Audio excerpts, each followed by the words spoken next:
Here we go. Marty, you all set? Boom. Hey, good afternoon, good evening, good morning, wherever you're at. My name is Chris Johnson. This is the Obless brainstorming, and it's going to be a lot about water. I have three very special guests. One, you know, Jeffrey Morlock, Mr. Hello, and he's going to bring on two, I think, key players to Obless, and they're going to talk about their company, and they are global and what they can do. Ash Mafar had said to us 2 weeks ago that what would you do if you could push a button and end poverty? And this is my button, trying to connect people together, trying to connect corporations that do green, that help people out. So I'm going to have to push one button. I want to make sure all these companies are connected together.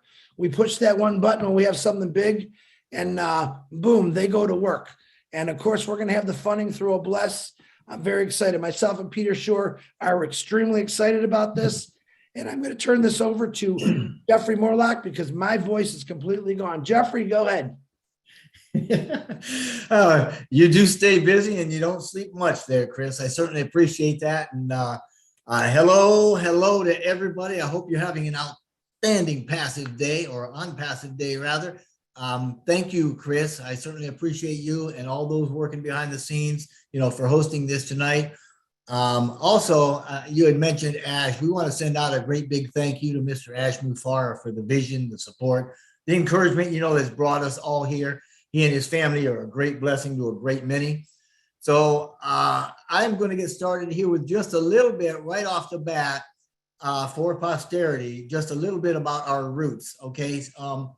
OnPassive was established, as we know, by Mr. Ash Mufara. He's the visionary founder and CEO. And that happened back when the O Founders platform, it is the O Founders now, but it used to be Go Founders, came in the fourth quarter of 2018. So we've been at this about 3.5 years. Now, Mr. Mufar is a postgraduate degree earner of information technology, and he has been online active in the marketing arena for about 25 years. He's been very, very successful at it, but in all that time, he really couldn't find a company with ethical standards that were high enough to use for his own business model. So he studied the greats like some people do, like Google and Wells Fargo and Amazon and such.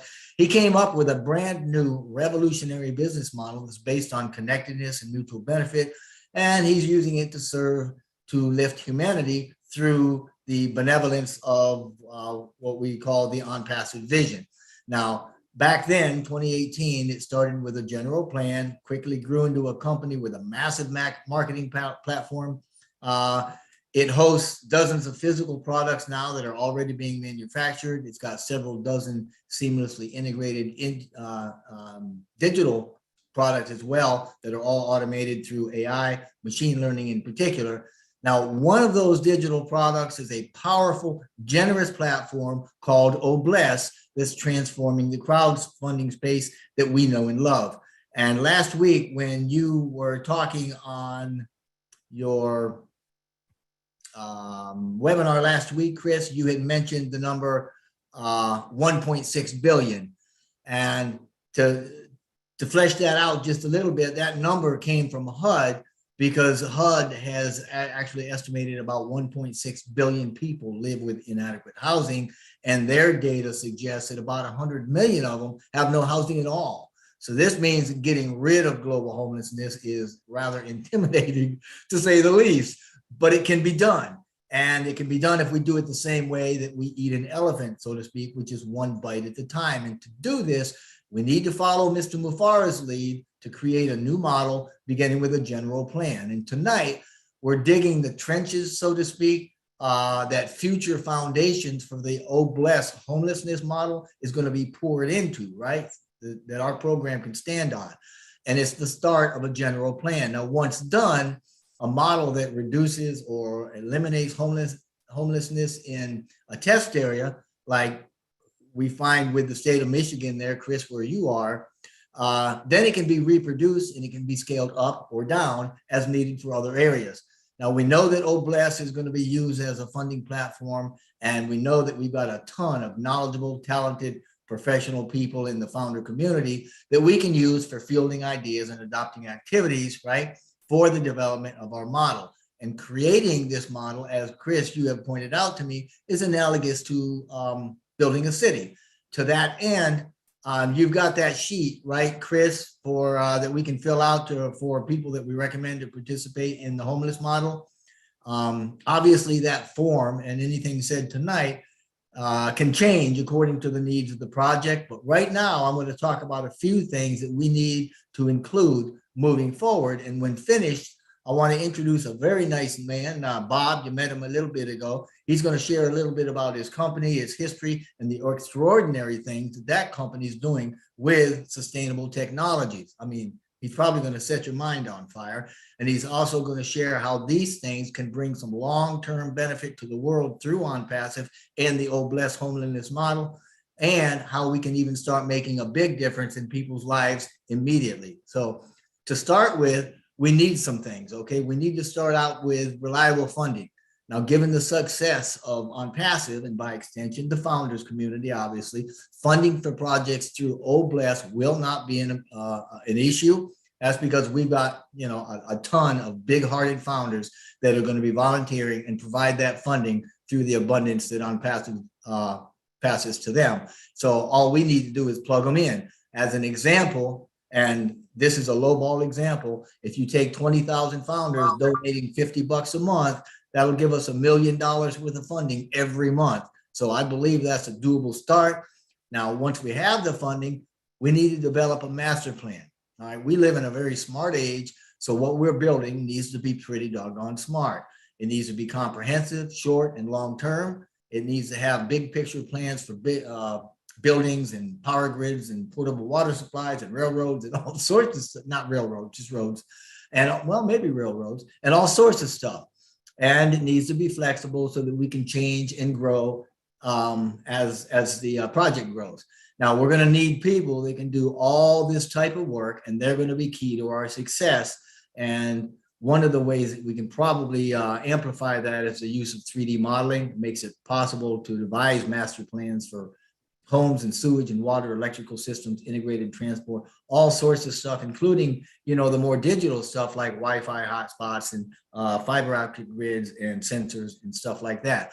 Now, ways to do this, right? Ways to get into making the master plan is to begin with creating an oversight committee that we need to develop the scopes of work that we're going to have and request for proposals. Now, these tools are going to be helping us to open up the competition between contractors and planners and developers and stuff, and to remove the bias from the process, right? It's got to be fair, got to be equitable, got to be right. We are the correction to the corruption, after all, right? OnPassive is. And this is going to need to be done for each major component of the project, unless we hire a general manager, right, to oversee the entire thing, in which case it's going to be his or her responsibility to get qualified people in. Obviously, we're going to also need to choose a location, and we're going to need to get the land. Now, the land could be purchased outright. I mean, if we go to deserts or even undeveloped or uninhabited lands, and I talk very broadly because we're going to be global, right? We can even use reclaimed land from swamps or landfills, almost anything. It can also be donated, right? I mean, believe it or not, you have philanthropists and corporations and even governments that are willing to donate land to a worthy cause. And if anything was worthy, we certainly are, or Bless will be. And we probably want to stay away from toxic sites that may require soil or groundwater remediation. You don't want to be bulldozing buildings or doing anything that's going to require big money to make it ready for use. And this would include maybe, some long drawn out legal battles for some reason. So ways to get the land include soliciting those donations, online maps, local government mapping systems, local land listings, visiting firsthand, contracting builders and consultants, real estate agents, and developers. So, I mean, anything goes. If you find a piece of land, then we start working on what we need to do to get it. Now, we also need to have reliable power supply, right? Preferably a completely done green power supply if possible, which is, produced through renewable or sustainable sources that carry either a low or even zero carbon footprints. That would be optimum for us. And we want to keep waste as close to zero as possible. This means we should be looking at solar thermal and electrical power, wind power, magnetics, geothermal, and of course, new and emerging technologies like the ones that you're going to hear about from Bob and Sean here in a few minutes. Now, along with power, we're going to need a reliable water supply because, I mean, as we know, potable water can be gotten from any number of sources or even used in combination of sources. But whatever the source, it's got to be reliable because we got to have water. We can use groundwater, lakes, rivers, all that, you know, they're used and they usually are used. As a matter of fact, 78% of community water systems in the US rather, use groundwater as their water source, right? But as technology has gotten better, more advanced systems have become available, and a lot of them are eco-friendly components to even the largest of products. And I'm hoping that we're going to use those. We're going to hear about some of those tonight. Now, ways to establish water supplies include contacting municipal water planners near wherever we want to build, contacting companies that specialize in developing water systems, contractors that even drill, you know, old school water producing wells, rainwater reclamation, and green companies. I love that especially work with water recycling, purification, and or production, which is not in a conventional sense. And all of these things need to be kept in mind when we're talking to anybody that is a potential participant in the Oblast homelessness project. Now, moving forward, there are a few things that we want to keep in touch with mentally, you know, as we're moving forward, and things like connectivity, obviously in the digital world, especially with IoT and all that, transportation and employment. I've got general information about that, Chris, that I'm going to send you with everything that I'm talking about tonight so that you'll have it all.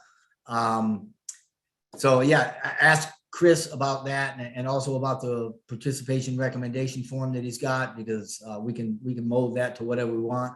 Please also keep in mind the information outlined here is all a work in progress. This is brainstorming, and this is just a good start to it to open up our minds so that we can see how we can begin to lay the foundation of what we are calling, or for right now, I'm just calling it the Oblast Homelessness Project.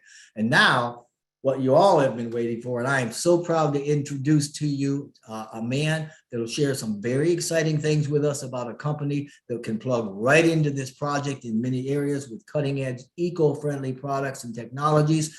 When Mr. Mufara talked yesterday about literally changing the world, right? He pointed at a big picture of the world from space saying, look at the blue and green. He's talking about changing the blue and green. We're going to do that through companies and technologies like those that you're going to hear about tonight. The company's name is We World Energy. The speaker I'm introducing is Mr. Robert Graves, and he is the We World Energy Director for Africa. He's a native of Philadelphia, Pennsylvania. He got his bachelor's in accounting, economics, and finance from Penn State. He's also a co-founder of Complex Surface Alloying, which is a company pioneering new metals, material, and science technology. It's based out of Florida, so he's pretty close to Ash. He started working in Africa in 2005. He's traveled to 7 of those countries. He currently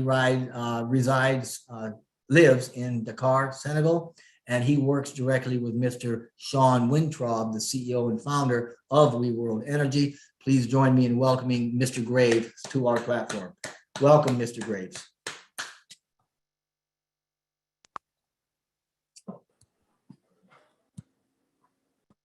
Bob, you got to unmute yourself, buddy. He's unmuted, but the volume is too low. Can you raise your volume? Is that any better? Perfect. Very good. Okay, hold on. I got to get my volume up. Okay, can you hear me now? Is it good? Yes. Okay, great. Jeffrey, thank you for that wonderful intro and overview of OnPassive and the intro to myself and our company, We World Energy. And I see that Mr. Sean Wintraub has joined us, and following my brief overview. And what I really want to do is give you the backdrop and the heart of the company, because this is not business as usual. In fact, I've been a co-founder since January 2019, and I have watched this path the entire time. And the parallels that I see between Ash and Sean are just stunning. They're both an unstoppable force, and I believe if these two forces come together, the world will change at a pace that will turn heads. Anyway, let me give you the backstory on We World Energy. I met Sean about 7, 8 years ago, and we were working with an energy company that didn't quite come through. We spent a lot of time and effort.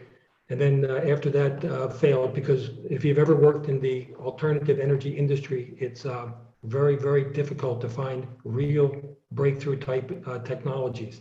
So anyway, after that first effort failed, Sean came back to me with a technology that blew me away.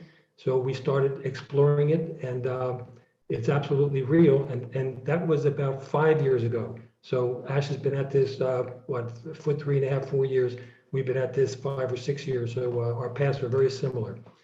And actually, let me give you the backstory. Before I go into the technologies, which I'm just going to touch on briefly, you can go to our website, weworldenergy.com.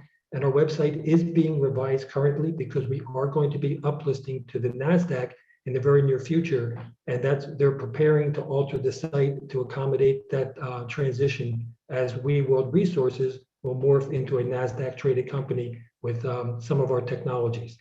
So you can visit the site, but understand that it's a work in progress right now. Okay, the backstory. We World Energy is here because of Mr. Sean Winthrop, solely, well, and Mr. Ken Serate, I'll say, who was Sean's soul brother and mentor. Mr. Ken Serate started a water nonprofit called Water is Life, waterislife.com. In fact, there's a great 16-minute TED Talk video where Ken shares his vision for changing the world by addressing that. Actually, you talk homelessness, terrible, famine, terrible. But if you look at the state of the world and you just triage it, more people are dying and suffering from tainted and unclean water and or lack of water than everything else combined. War, malaria, heart disease, cancer, COVID, everything combined doesn't begin to touch. In fact, during the time we're on the seminar here, a child is dying every 5 to 10 seconds, and 1/2 of all the hospital beds in the world are filled with people suffering from preventable waterborne illnesses. So this is what has lit Sean's fire, and how he came to be here. For well over 20 years, he's had a compassionate humanitarian heart. He led an effort in Africa associated with the United Nations called the Malaria Pushback Program. They delivered millions of packages of in-field diagnostic and treatment kits for malaria. But then, as Sean was holding dying children in his arms, he came to understand the magnitude of the water problem in the world. It breaks my heart. So Sean changed his focus from malaria to water. That's where he met Mr. Ken Serate, the founder of Water is Life. And for the past 12, 15 years, Sean has been the global operations director for Water is Life. He's traveled to over 70 countries. They're there in Mexico during the earthquake. Wherever there's a catastrophic, Water is Life is there. And they're constantly working in Haiti and all around the world to bring clean water. And heretofore, they were only working with water filtration systems. That was the state of the art that was available. There's nothing that's practical and workable for these types of applications that existed. Well, fate and divine hand moved, and basically one of the most brilliant minds on the planet, who was currently in Southern California, moved to Costa Rica. Sean is from Toronto, Canada, but he's been living in Costa Rica almost 20 years now. And this individual moved to Costa Rica, and this man, since he's been 16 years old, has wanted to change the planet. And he actually devised technologies for food, energy, and water. And we're focusing on his water technology here. Now, I want to make a distinction. In fact, I went on the line to just do a little research before this call, and I typed in atmospheric water harvesting technology. Everything with a capital E, everything out there at this time is all based upon dehumidification technology. Just like I come from Philadelphia, we have basements. When it gets to be 85, 95 degrees outside, the basement, 65, 68 degrees, it's like a sponge. So we put a dehumidifier down there to pull the moisture out of the air. This is the technology every other product on the market is using. It's not a solution for the world water crisis. It's extremely expensive, $30,000-$40,000 for a unit that'll produce 900 liters a day, and you better have $800 of electricity every month just to run it. And most importantly, it will only work in atmospheric relative humidity of 35% or better, which precludes it from many applications. Sean knows of units sitting in Chile that are rusting away because the atmospheric relative humidity is not high enough. Well, this brilliant inventor that Sean met in Costa Rica has developed a water harvesting technology that is just astounding. First of all, it's extremely affordable, and it is not dehumidification technology, it's what we call deposition. Using only a 200 kilowatt solar panel, he drives a cold box to negative 45 degrees centigrade. When the atmospheric water vapor enters the box, it deposes, it freezes onto the surface. We collect the water, and what we have is what's called glacier pure water, because when water reaches that extreme cold temperature, no contaminating molecules can cling to the water. So we have the device, this unit, this water harvester unit is the go-to technology to place in every school, every mosque, every temple, every government building, everywhere they need water, we're going to donate them. The motto of We World Energy is we sell to those who want it to give to those who need it. In fact, Chris, I wanted to address something briefly. You talked about bringing companies together. We World Energy has developed an energy savings program for the corporate world. In fact, I want to talk to Ash about this at some point. We have a generator, which you will see on our website, called the Magnetron. It does not use any fuel, no diesel, no petrol, no wind, no sun, no heat, nothing. It runs by itself continuously 24 hours a day. We have an equipment lease program. Basically, companies, they fill out a 24-hour approval application, one page. They give us a utility bill. We put the generators on site. We maintain them. We customer service everything. They pay us $5,000 a month, let's say, for a 100 kilowatt generator. If you do the math, a 100 kilowatt generator produces 72,000 kilowatts per month, 100 kilowatts per hour for a month. If you divide that by $5,000, they're paying under 7 cents per kilowatt hour. And every company who participates gets a water harvester donated to the location of their choice in the world. We put their logo on it. They're helping to support the We World and the world water crisis by participating in our energy saving program. Okay. Now it's going to take us 3-5 years. In fact, this is part of why I've been so excited about On Passive. I have been watching this development. In fact, that's why my name is We Clean Water Team. I want to hopefully get in front of Mr. Mufara and show him that we truly have the solution to end job number one on the planet, which is clean water for all. We truly do. Now, most importantly, we have the in-the-moment solution. I'm going to end this briefly here, but basically we have what I call the silver bullet in-the-moment solution to save lives and halt the suffering. We have a straw, a drinking straw, that is like no other straw on the planet. I'll give you the website. It has 3 microfilters like every other straw. It has a charcoal filter like every other straw, but it has 2 pure dissimilar metals that run through the barrel of the straw that take out everything, heavy metals, chemicals, salmonella. This straw is what's used. You'll see many pictures with Sean around the world with the children holding up the straws. This straw is how we save lives in the moment, because they can drink 1,000 liters of water through this straw and not suffer the ill effects. So this straw is our in the moment.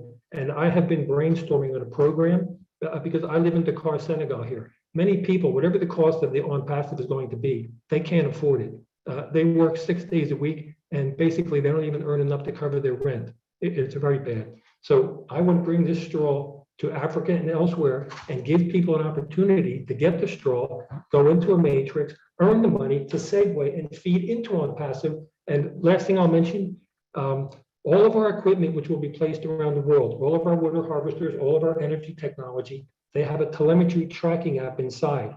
All that information is collected. So We World is effectively a decentralized utility. We take all that information and we use that to support a true valued digital currency called the We Coin. The We Coin is finished, it's sitting in the garage. The coin developers say you have a Lamborghini with the keys in the ignition ready to go. This is another thing. One idea I have is whenever somebody gets a straw, we donate a straw that has a serial number. They use that serial number to go to an internet cafe, they log in, and we enter them into the digital age with a deposit of WeCoin. This is a mechanism. There's so many things that we can go through. Anyway, much to talk about. I know we'll have many more meetings, but I want to turn the floor over to Mr. Sean Wintrop so he can give you his firsthand understanding. And by the way, Sean has been awarded diplomatic status for the work that he's done over these many, many years. He's a serious world mover and shaker and changer. Anyway, if you want to bring in Sean, I'd be happy to let him take the floor and wow you.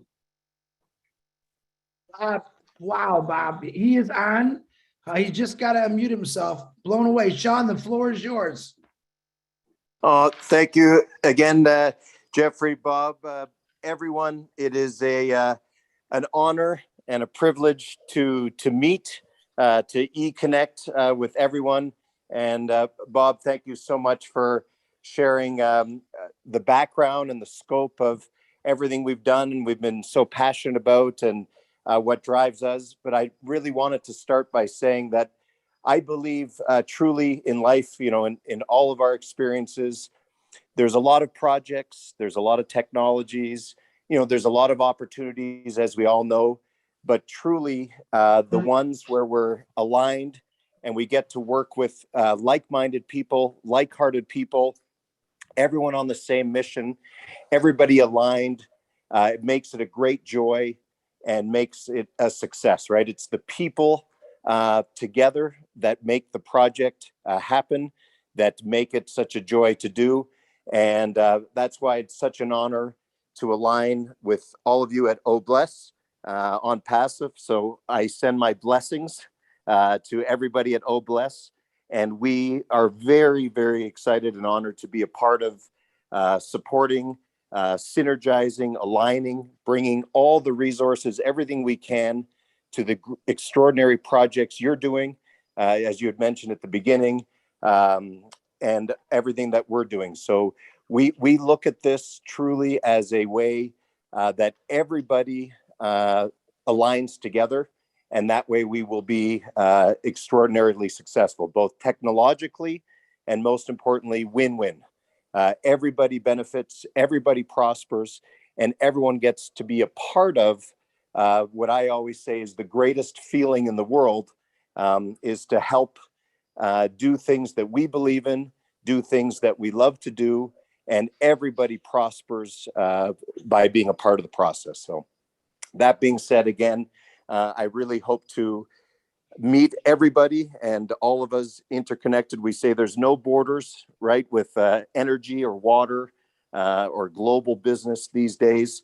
And it truly is a worldwide global initiative where we work with everyone, every system, every solution, everything in our portfolio to help solve the crisis and get the systems out there. I wanted to take the opportunity as well, and thank you again for the opportunity to just to share and touch on what Bob so eloquently explained, our initiative, our background, and of course, most importantly, the program, and how I believe this will be a very powerful synergy, how I believe this will be extraordinarily aligned with all of the values, all of the missions, all of the goals that we all want to complete together for humanity. So we have an expression or a phrase we've often used. Jeffrey, we had an extraordinary call the other day, but we were able to share, we don't call these necessarily technologies, although they are. We don't just call them solutions or, you know, breakthrough systems, although they are. We, the inventor, called it a gift to humanity. And the reason why is that we are essentially created a hybrid. So I do come from the foundation background. It's been the joy of my life and the, you know, the honor of my life to be out there and serve and be with many, many kids and communities and schools and villages around the world. And people have always said, you know, that's extraordinary. That's so selfless. You know, that's such a beautiful sacrifice to go out there and, be in these communities and help and give and do and donate and dedicate your life to doing so.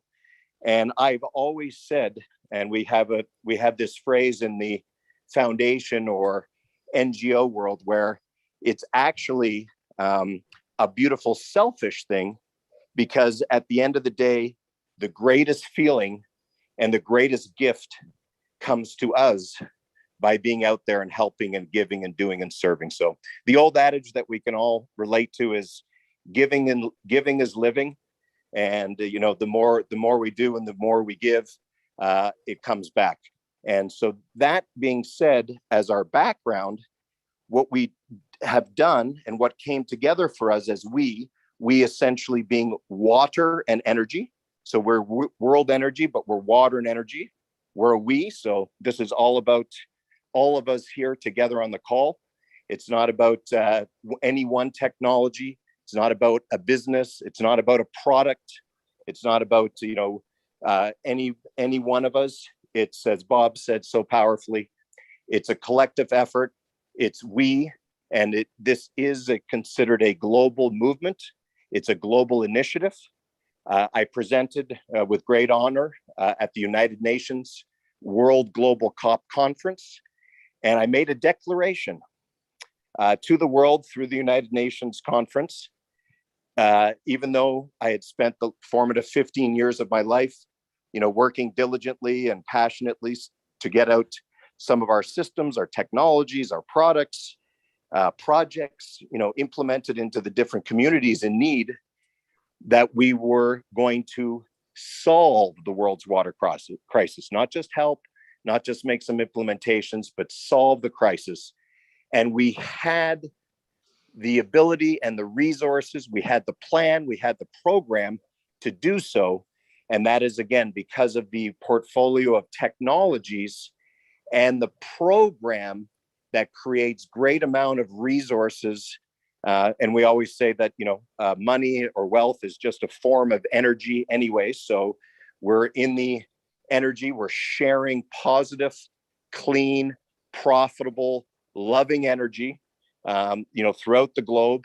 And yes, it generates a great revenue or margins and commissions and royalties for life for everyone here together on this call that, may be involved or feels in their heart they want to be involved and align on this initiative. So that way we can create more revenues to donate and implement to those who need it. So truly a win-win. This is a great win-win. Bob mentioned it. All the businesses, every building, every business, every home, every corporation, every property on this planet can be run and operate autonomously, off-grid, or stay connected to the grid. But essentially, we can bring efficient, clean, green energy to every building, every home, every business on the planet. And as a natural mechanism of the program, everybody is benefiting, right? Money saved is money earned. For the businesses and the building owners or homeowners, every one of us here together aligned on this team and initiative, of course, generate and are remunerated and make a wonderful margin and earnings and commission, as deservedly so, on each customer, on each building, on each business.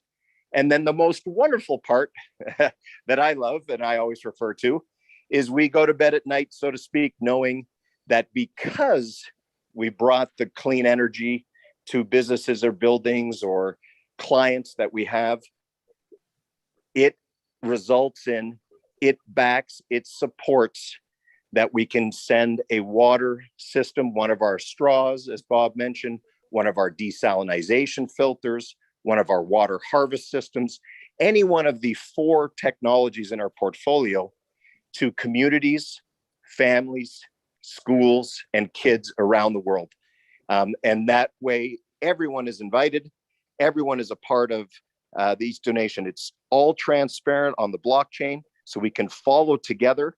We can all hand in hand watch live time with the UN, with the WHO, most importantly, everyone in the world can watch literally as we get the solutions and the systems out to all the communities and people and schools and families and kids in need.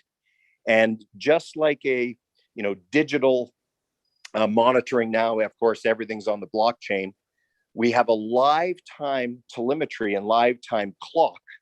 We can see how many green kilowatts and megawatts of electricity we are putting into the world, and how many liters of life-saving, life-giving water, not life-taking water, unfortunately, in so many cases, we're getting out to all the communities. So we have a map of the globe. I'll be happy, very honored to share with everyone.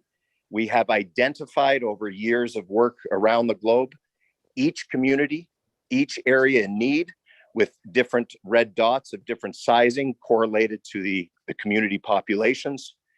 And we will literally, as a movement, live time, be interconnecting and coordinating the rollout, the implementation, the historic game change as we shift or implement the green energy solution, the most efficient green energy system and technology available today.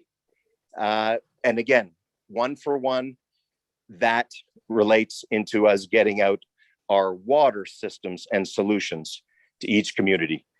So we all benefit in knowing that the project's complete, lives are saved, lives are empowered, green energy is out there. Everybody makes an abundant blessing of reward and earnings on the project. And at the end of the day, it's the people and the around the globe that will be getting water where desperately needed. As Bob mentioned, of course, that is the motor or the driver. It is, the number one cause of death in the world. Can you imagine, on a planet full of water and our bodies full of water? But what we've done is we've created this essentially hybrid system where, yes, it's a global initiative, and yes, it's a global movement to solve the crisis, but make no mistake about it, it is a very lucrative commercial structure and commercial model whereby, again, everybody benefits in the system. So apologize for the long dissertation, but I hope that just helps give a background and a scope of how powerful the entire mechanism and model is, how much importance and impact and breakthrough this will have to the planet. And most importantly, of course, what that means to all of us together in terms of our role, our contribution, and of course, the remunerations. I always say that, people care about the planet and, usually want to do the right thing. And of course, would rather be green and go with efficient solutions as long as it doesn't, cost them more. So in this model, we always say, again, it's a win-win, an offer no one can refuse, because every business and building benefit, every community and child and family receive what they need in terms of a life-giving solution, and everybody prospers and benefits. I think the timing and opportunity is meant to be such a powerful synergy, because just like on passive, absolutely extraordinary what you've all built and everyone's a part of. I'm honored to be a founding member as well with Bob for some time. Jeffrey and Ash, just extraordinary what's been built. So again, there's many systems, many extraordinary products and projects that you're working with, but because of the nature and the alliance of our system, it's just a perfect fit, perfect timing. We are literally implementing, we are literally starting and coming to the market right now. So this is, as they say, historic timing. I think it is extraordinarily powerful timing. And I know that just between this group and the on-passive network, the on-passive global team and family that's been aligned and structured here, we could single-handedly together between OnPassive and the OBLES and we be able to implement. And once this rolls, and of course, a few customers and many others come on board, of course, it goes literally viral. And I believe we will be able to declare for the first time in history that we have not helped, we have not just made an impact or made a difference. Every sip of water and every life saved is extremely meaningful, but we are going to literally solve the world's water crisis as we declared. And just so you know, we do have full attestation, full support from the UN, from the WHO, multitude of corporations, different NGOs that I've been very proud and honored to work with over the years that have aligned with us in Water is Life. And again, that's just because this is about us as a planet. This is about humanity. This is about we, as all of us together as we, in getting this done. Wow. Thank you, Sean. Wow. John and Bob, number one, I appreciate you, especially Jeffrey, for getting in touch. I do have one quick question, just out of curiosity. I've done Yes, some please, of research. course. Mr. Sean, is it possible to convert salt water to fresh water? Do you have any ideas for that? And is it a real big system, or is it, I know that some facilities have it, but it's like a major plant. Do you have any ideas on that? Because I know a lot of our PNG, Australia, New Zealand, they're surrounded with ocean water. A lot of them depend on rainwater. And I know you just told me some phenomenal things that definitely is going to help them. But what about converting ocean water to fresh drinking water? Absolutely. Thank you for bringing that up. And that is a very, very powerful point, because, of course, it's just interesting to know that in all of our planet and all of this beautiful Earth, as you may know, only imagine 3% is actually fresh water on the planet, and over 20 million liters are available every day for every human on this planet. 7.7 billion of us, going up to 10 billion by 2030, but it's in Mother Earth's atmosphere. So what's so extraordinary, again, is that all the water that we need as humanity, God put there, 4 billion years ago in our water cycle. But speaking about desalinization, you are absolutely correct. Conventionally, around the world, the technology that's been used is called RO, or reverse osmosis. Most of you are probably familiar. And yes, reverse osmosis has been, the prime or the industry worldwide standard for desalinization. But the problem has been that it is, large plants. They're costly to build, infrastructure. They require, as Bob touched on, they guzzle electricity. So they guzzle electricity. They're very big and expensive. The membranes, we've worked with many of them years ago, but the membranes go all the time. So you have constant changing of membranes. And at the end of the day, or so to speak, at the end of the systems process, you're getting what's called stripped water, right? You're actually removing, you're stripping, yes, the contaminants and, any of the bacterias or viruses, but you're losing the natural minerals. That's a whole other discussion, kind of a deep discussion, because the world is divided. We don't get involved in that discussion, but the US military has a lot of reports, and there's a lot of people that say that actually reverse osmosis, stripped water, is not good for the health, and that over time it's actually adverse to people's health. But of course, it's being used so predominantly because it is the main technology. That's where we're, again, very blessed and very grateful and appreciative. And we understand the significance of our technologies.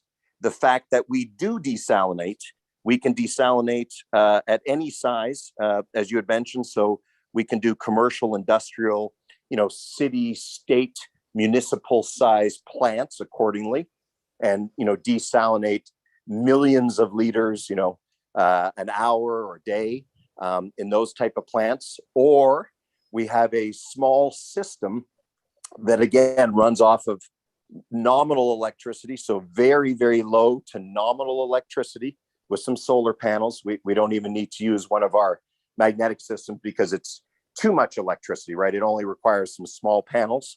And we can desalinate to pure potable water. Some of our technologies are gravitational centrifuge and graphene. So it's unique technology, multi-patented technology.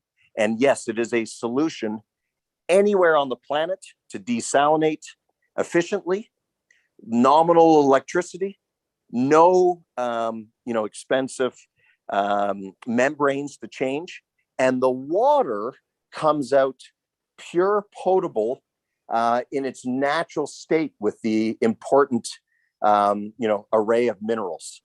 We also are the first ones in the world history. I joke, complimentary and very fondly so with the inventor. But Bob had mentioned we have the world's most encompassing filter. We have the most encompassing straw. That literally is the most encompassing filter in the world. But you're actually hearing this, one of the first to hear this. So I feel very kin in a special chemistry. And I know we're going to do a lot of wonderful works together with OBLES and On Passive and we.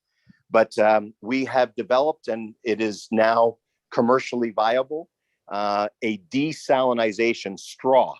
So we call it our essentially the new version, or the desalinization straw. The first straw we have, which we have put over 7 million straws into 7 million children's and people's hands and mouths to guarantee and secure them with life-giving pure water. But imagine we have now developed, commercialized, finalized a desalinization straw that requires no outside source of electricity. There are no filters to change. There's a little cartridge that you just, so to speak, knock out the little salt collection. And we are also bringing that to the world, but I would love to organize something with all of you and Jeffrey's extraordinary leadership and Ash's support. But we could bring it to the world together. We could have the OBLES and On Passive group help us bring that out. So the answer, sorry for the long dissertation again, but I just want to give an important background and distinction on technology and what we have in our portfolio. So we can desalinate large scale, medium scale size, individual size, and in a straw, which is absolutely extraordinary. So being fully encompassed in water, the W part of our we, yes, we have the world's most extraordinary breakthrough solutions and systems and technologies in water harvest, atmospheric water harvest generation and capture from the atmosphere, filtration, desalinization, and the straws, both in water and desalinization. And then on our E, in the energy part, the E of the we have, as Jeffrey may have mentioned, and we had an incredible call with him the other day where I was able to share a bit about our portfolio, and Bob touched on very eloquently. But on our energy side of things, we have 4 extraordinary technologies that we use to bring to the world and the businesses and homes and buildings, both breakthrough wind power, wind generators, wind turbine generators, magnetic systems that use no fuel, no solar panels, no wind, no gas, no diesel, purely magnetic. And we also have our hydro kinetic and magnetic system, which is a container. If you can imagine just for a moment, a small conventional 20-foot container, and has water inside with the actual generator turbine system, also magnetic driven, but the water does not need to be replaced. So it's a self-enclosed continuous loop water system, all within a 20-foot container that is producing and outputting a consistent 99% efficient clean electricity 24/7 anywhere on the planet. So that's a little bit about our WE portfolio and scope of technologies, and a little bit why we are using this program and why it has come to us that this will be the most efficient, impactful, beneficial, and profitable way to get all of these technologies in water and energy out to humanity. Wow, Sean, let me tell you, right now we have quite a few people from all over the world on this webinar here. And I know there's quite a few people that live in countries where they're having, and my phone is blowing up right now saying, wow, wow, wow, because I know many countries, even the state of Michigan, we have a Flint water crisis, can use your help. My congratulations on what you have done, and Bob and Jeffrey. I don't even know right now. I'm kind of numb thinking what the possibilities are of with your technologies and on Passives Bless, where we could take this. And I'm really, really excited about this. I love your thinking, Chris. I love your think. That's exactly it. I was saying, right, with all of us together, aligned with our mission and shared heart, and most importantly, network and technologies and resources, we are going to do it. We always say, remember Nike, just do it. Just do it.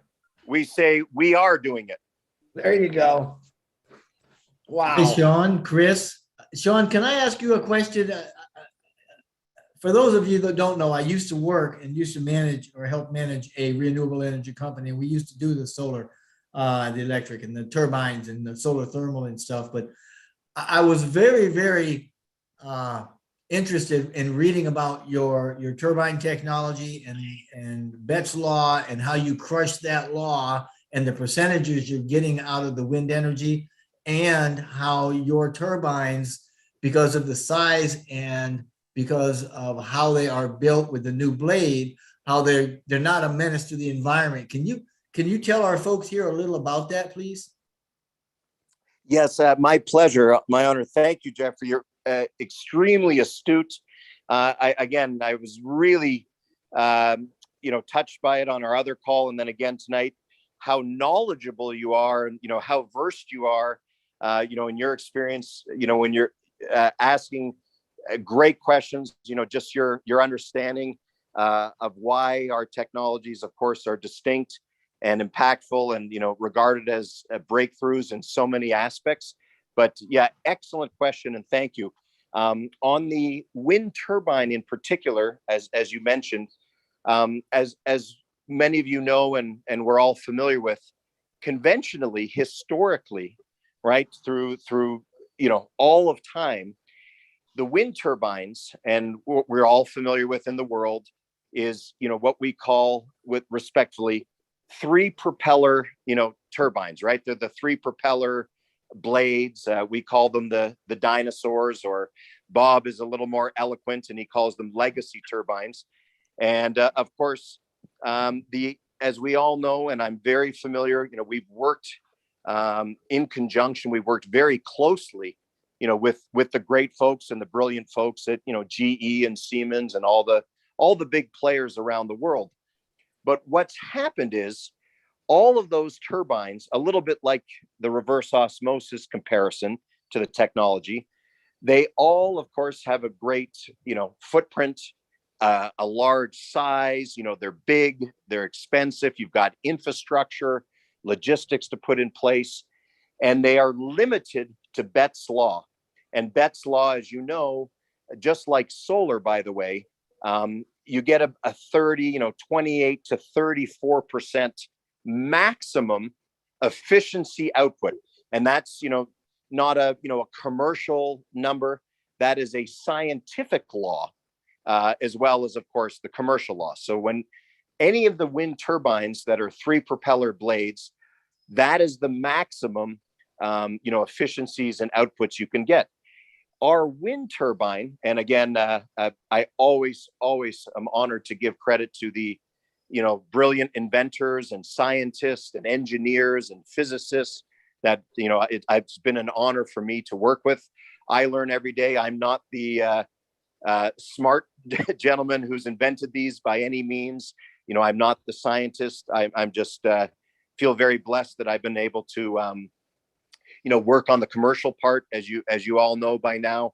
As I've shared, I come to this from the commercial program and the initiative, and helping just bring the best of the best technologies to the world. So each technology we work with that are under our WE umbrella and our WE global initiative, all come from distinct, extraordinary people that I know you'll have the pleasure in meeting, and we'll all be working together very intimately as we move on this mission. But the fan turbine, for example, or our vertical access turbines, what they've done is the surface area is 1,800 times more. So instead of those 3 blades, it's now a circle. So you picture, Jeffrey will share with you, some of the photos and brochures and videos and, all the technical information if anyone's so inclined or interested. But what's happened is now when there's a circle, we're able to capture 1,800 times more surface area, therefore capturing more torque, more wind space, and that correlates, of course, to the amount of output and the amount of efficiency that comes. So we have a very small, lightweight, no vibration, no reverberation, no sound blades that are made out of a breakthrough, basically, essentially a special composite material. The industry went to carbon fiber, which is very light and strong. Aviation, cars, everyone went to carbon fiber, but this is even beyond because it's a composite material. In fact, you'll all appreciate this. The same material that we use to make the blades for our wind turbine technology of all sizes is being used now in drones. The US cycling team or the US racing team's bikes. So it's the material itself is a game changer because it's extraordinarily strong and extraordinarily light. So what happens is we have a coreless axial flux magnetic generator. So we're able to start up at low wind speeds and operate at high wind speeds, even up to a hurricane. So where all the other turbines in the world unfortunately shut down or don't produce in low wind speeds, or you have your, Betz law limitations, and you have a lot of, gears to fix and maintain. We have imagine again, an axial flux, like a coreless generator. So a magnetic generator that's light, that has no inner guts or workings or oilings or gears to deal with, and a circular fan. So it's actually a fan configuration, and it picks up and starts spinning and outputting clean electricity in just a little breeze in a very, very low wind speed area. Of course, the higher up anything is, of course, the more wind velocity is captured. And then it doesn't have any limits. So we're up at 64% to 95% output and efficiencies just based on certain base metrics of wind speed, which has never been done. So in our wind sector, just like our magnetic sector, just like our water harvest sector, like our desalinization sector, we have scientifically, technologically, and of course now commercially been able to make the breakthrough, been able to literally, if you will, if I may use the word, revolutionize that particular sector industry, again, because of the efficiencies and the outputs of the unit. And a lot of this has all been related to new materials incredible new materials that are available in the world. And of course, you know, the great strides and the great leaps that are being made with technology. So, and we also, you know, we don't believe as well that it's being developed every day. And I say, God bless everybody who's working in water or energy or technological space. We welcome, I think it's all fantastic. And there's a place for all great technologies, all products, all systems, you know, that bring value or make an impact to humanity. We just happen to be working with our portfolio that we're proud to have. We're constantly bringing on new and best of the best technology. And the most important thing, again, is we're using all of our technology to provide incredible value, savings, and revenues for everyone involved in our program. And most importantly, again, going back to, we have a transparent one-for-one. Every system, every product, everything that we ever sell or lease or rent or put into the global market relates and correlates and supports a donation of a water solution to the families and communities in need. So I think that's a little bit of a differentiation as well on our program, our commercial model, as well as our technology. So sorry for the long explanation, but I hope that makes sense on the wind turbines, which was your good question. Oh man, I am loving this stuff. And if I can just impose one more, we've got a lot of folks that really need to understand. You talked about breaking the laws for your your aerodynamics there, but you've got a water harvesting situation. You've got systems that operate far below normal thresholds of moisture in the atmosphere, down in single digits, I believe. And I mean, even the deserts are double digit. I mean, can you explain a little bit about that?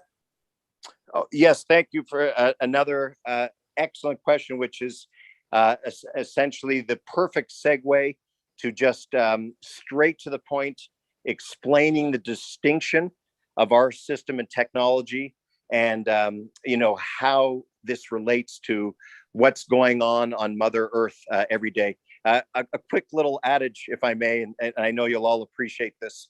And again, I really am honored. I want to introduce all the team and all the wonderful inventors and brilliant scientists that, you know, I've been blessed to work with and are part of our team. They'll be so delighted. I'm going to share with them that we've had this extraordinary conference, because, you know, what it means to inventors and people that have spent their life dedicated to developing these technologies, to know that there's, you know, a team and a group and a network out there like this, that all care about helping, that all want to be a part of collaborating. You know, that's a major motor to them. So I always let them know that about the extraordinary potential and the relationship here. So thank you all for that and this support.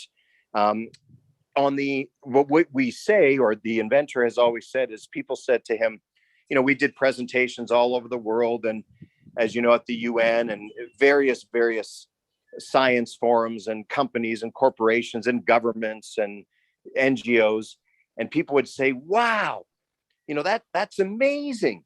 That's extraordinary. You know, that this is the way of the future. This is a breakthrough. This is the new way for the world.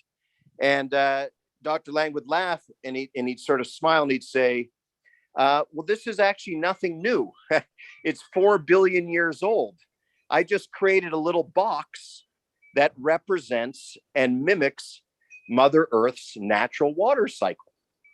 And essentially what we're doing is, you said it exactly correct, dehumidification. So most of the systems, and I know a lot of the companies, and, you know, we've worked with them over the years as Water is Life. Remember, I've spent 20 years working with the best of the best technology. So it's not about one system or the other. We have just made a decision to work with the ones that are obviously the most efficient and can make the most impact.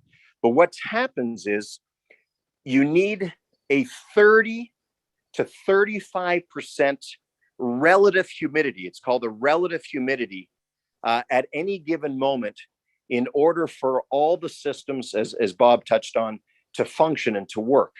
And in most of the planet, I mean, depending, of course, what country and where you are, there's a grand majority of this beautiful planet that don't have a 35% relative humidity, on any given day in the atmosphere. Is the water vapor available? Yes, absolutely. Remember, there's 4 quadrillion trillion liters a day always sitting in the atmosphere. We've just been able to capture. So what we're doing is we're using deposition and not dehumidification. And the deposition allows the capturing of the water vapor that's always present, right? There's always the water vapor present, even if that relative humidity is not there.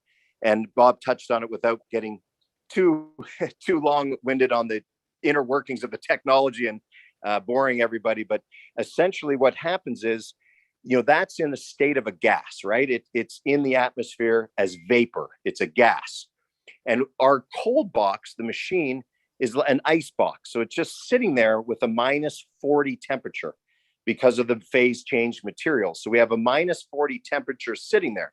What happens when you have a vapor gas and you have a cold box of -40? Well, the law of thermodynamics shows us and tells us that, of course, it moves very quickly. The vapor, so to speak, flies over and gets drawn onto or harvested, or as we say, drawn onto the cold box. And then, of course, it's changed into almost like a frost, if you will, like a frost or ice. Very familiar, being from Canada. Many of you maybe from northern part of the US or Europe, with frost. And then, of course, that goes to water. So we're able to harvest water from the atmosphere anywhere on the planet, 24/7 on any day, through this deposition process, using extremely nominal electricity, which is very important, right? Because a lot of these, it was built to go out to the communities. It was built to go out to villages in Africa and India and in Asia. A lot of them don't even have electricity. So the idea is that it can capture from the atmosphere the vapor through deposition, not an electricity guzzling dehumidification that are expensive and, again, only work in 35% plus relative humidity. And so that's the nature. And again, these were designed, of course, commercially to go everywhere in the world. But remember, we made these, and our idea with this from the beginning was this was our gift to humanity. So yes, of course, they are for sale, and we have large groups or commercial orders. But for me, from my heart, commercially and personally, these are one of the technologies we just like to donate and give to the schools and families and kids in need, based upon the very lucrative green energy and clean energy program we have. So that when we say a one-to-one, and then Bob did such an extraordinary job as always. We call him the commander, by the way, but are we Commander Bob? But what we do, I hope you'll all appreciate it, but the idea is that every time we donate a water harvest system, we're going to have the logo of where it was derived from. So let's say it was Oh Bless, or Peter or Lynn, whoever has helped get that client or one of their signups for the energy program. Imagine that company or that business, without spending $1 of their own, gets their name proudly emblazoned on the water machine, and then it goes out to the communities or the schools and the kids. Of course, we have the We logo on there, but we have the company's logo on there, and they can say, and they can know in their hearts that they've brought on something to give themselves energy savings, green energy, but they've supported the We initiative. And now there's a school or village in the world where all the kids and everyone are drinking pure, safe water because of their, so to speak, their support and their work. And then what we do is we invite representatives from the company or the organization to join us when we go out there and give the gift of life, when we're there in the community, anywhere, India, Philippines, anywhere in the world. And not everyone can make it, but we offer that experience because those have been the greatest experiences of my life. When I've been out there in the communities and the villages with the kids in the schools, bringing them solutions, bringing them love, light, pure life-saving water. So that's sort of the final piece, as Bob always says, where the rubber meets the road, where it all happens. Because as we know, many times there's great initiatives, and God bless all the, foundations and NGOs and programs out there. And some people donate or give money from their heart, and it's beautiful.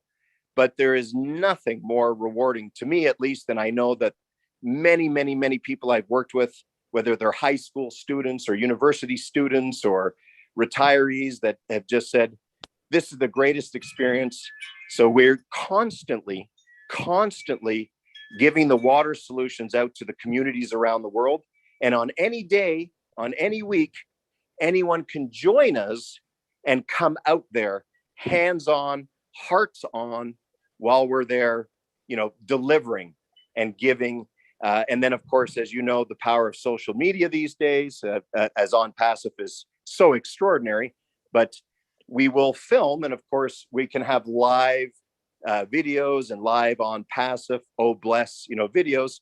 Oh, here we are in Mexico, in this village.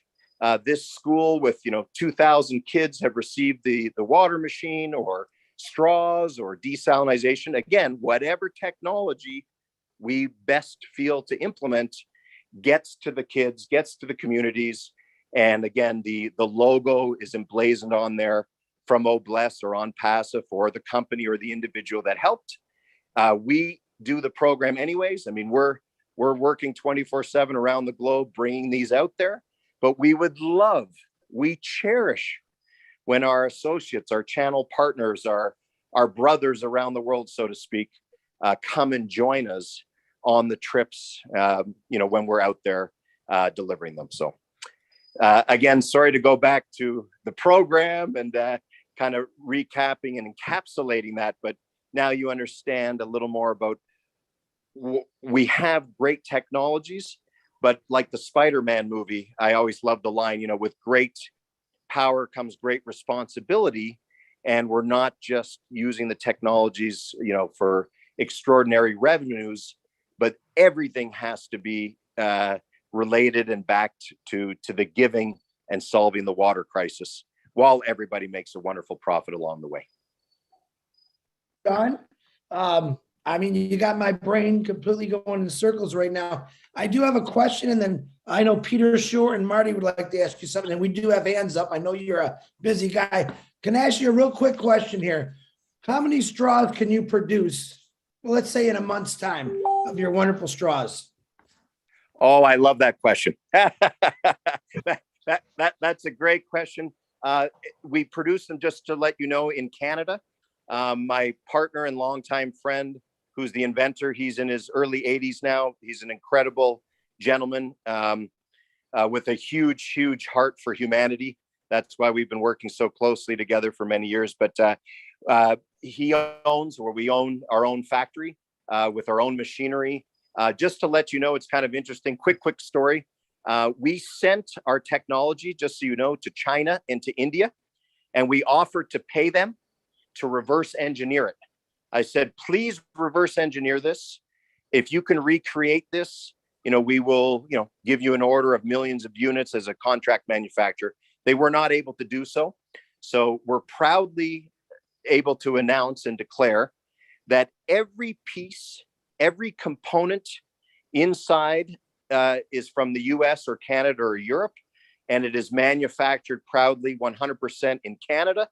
And nothing against it, but as the inventor, my friend, says, this is people's lives at stake, right? This is not about cutting corners and making us something for, $2.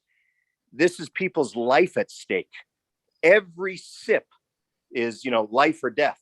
So that's why every unit is impeccably done.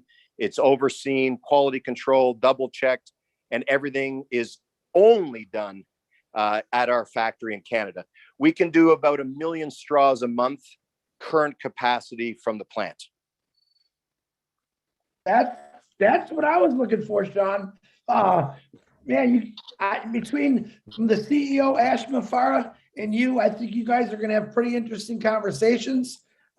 We make fun of Ash. We call him, crazy like a fox. I think you guys are going to be really, really excited and what you have to talk about. But Peter, sure, you go right ahead with your question, and Marty, you're up next. Thank you, Sean, and thank you, Bob, for being here, and for Jeffrey to introduce you to OnPassive and Obless. We appreciate you. What a wonderful information. Two of the most needs in the world, the electricity and water, of course. This is amazing. Exactly. Yes, I do. This is wonderful how you bring them both together and doing an amazing job. Thank you for that. And I do have a questions. You mentioned that there is a cartilage or something in the straw that need to be changed.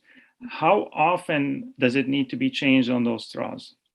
Okay, great question, and I'm very happy to inform or let you know there is nothing that needs to be changed. There's on the conventional sip straw, which is of course non-salinated water, right? River water, lake water, puddle water, sewage water, tap water. There is no battery. There is no cartridges. Literally yourself or anyone, children in Africa, you just sip, sip, sip. There's nothing to do, nothing to clean, nothing to change. You just sip the water, and it is absolutely scientifically guaranteed that every drop of water that comes out is pure and potable. You use the straw. I saw someone had posted another good question about how long it lasts. You just use, sip, sip, sip, enjoy safe, pure water, no chlorine, no fluoride, no arsenic, no other cancer-causing chemicals that's in our tap water, as we all know, is in our groundwater, unfortunately. And then when the filter stops, it will automatically stop itself. It appears like it's clogged, it just stops. So that way, not one sip will come out contaminated. And then, of course, you can just recycle the straw. It's meant to work for about 1,000 liters, which I believe is 260 gallons for all of our good American friends on the call. So it's about 260 gallons, 1,000 liters. You'll just sip, sip, sip the water. Nothing to do, nothing to worry about, nothing to change. And then we're able to, then it just stops and you get another one. Just to let you know, the straws come in different colors, which is kind of fun. The kids at the schools or different organizations or different companies, may like a certain color or want to color code it. And we also lithograph the straws. So for example, Obless or OnPassive can have your own straw. We provide the technology, and we're more than happy to lithograph and emblazon your own logo, your own organization on it. So it becomes the Obless straw, if you like. This is music to my ears, Sean. One more question in regarding to electricity, if I may. Now you've mentioned the infrastructure for the current turbine fans or the fans that create electricity right now, the three monster giants that you mentioned that we have currently in the system. Your system, the round fan, does not require any infrastructure. Did I understand that correctly? Yes, no. It's important, I think, distinction. Of course, it requires a lot less space or infrastructure because of the lightweight. But of course, like anything, each installation, has to have its appropriate supportive infrastructure. For example, we have a 5 kilowatt unit, that's like a residential unit. that, of course, has to be, mounted on either a rooftop or, a little pole or post. And our 1 megawatts, more of the commercial, grid tie PPA type of generator. Yes, it has to, like anything you're putting down, has to have its, its grid tie and has to have its infrastructure. Again, it's extremely proportionately smaller and lighter and less space. So there's not a lot of infrastructure. There's not a lot to be done. But yeah, I think it's important and very safe and correct of us to say that any installation of any size generator needs to have its appropriate, supportive support in place. Got it. Make If that complete makes sense. But yeah, absolutely. Just like any, let's say a home generator be installed, you would do literally the same thing or something similar to it. So it's maintained to minimum versus the current condition. That's exactly right. Whether it's solar panels or a backup diesel generator, everything has to have its proper, correct, electrical connection and, right setup, because we are dealing with, a generator. It's serious, but all of our systems, of course, are light and easy and made to be extraordinarily small and efficient. So there's a lot less work to do. But yes, installing any generator anywhere is, important, serious business and has to be done correctly. Thank you so much. Back to you, Chris or Marty. Marty, go ahead. I can listen to this guy all night. Marty, go ahead. Yeah, Sean, you blew me away, and so did your partner here. A question so I could try to wrap my head around this.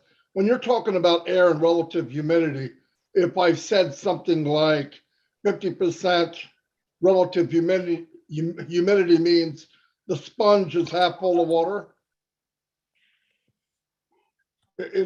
Like the air is half full of water? Is that what that means? Yes, that's correct. Okay. Essentially, right. There's the vapor constantly in the atmosphere. And then, of course, at that time, the humidity, of course, that becomes the relative humidity. The other technologies we referred to were not able to harvest, so to speak, that water vapor because they're using a dehumidification system, right, which is only extracting that, low-hanging, so to speak, accessible humidity and running it through the machine because of the process I aforementioned, whereby the vapor gets attracted to the cold box. That's why we're not guzzling electricity to, dehumidify it. It's naturally flying or flowing to our machine because of the, vapor gas law of thermodynamics going to the colder box, if that makes sense. So that's the difference with the vapor harvesting that we're doing as opposed to dehumidification. Okay, yeah, so the vapor harvesting, you could take out water at a much lower humidity, correct? Or water in the Yes. air. Yeah, okay. The question, that's correct. This cold unit or this box, are you blowing fans over it to have it come in, or it's just happening from the cold? Good question. There's the natural cold process inside, but Right. we have panels. We have special panels that have some of that phase change material I mentioned. That is what we sort of call our key, or the magic, if you will. All science, not magic, but the old phrase, that's the magic of the system, because the box is covered in phase change material panels. And that material is what attracts the vapor or gas and converts it into the frost and the ice. So it's, if it was just sitting on its own, that mechanism wouldn't occur. But because of, and that the gentleman, by the way, has over 80 patents just on the phase change material, separate to the other mechanisms. But the idea is that the phase change material panels, or what we call the capture panels, is what allows that important process of vapor from the gas vapor to the solid.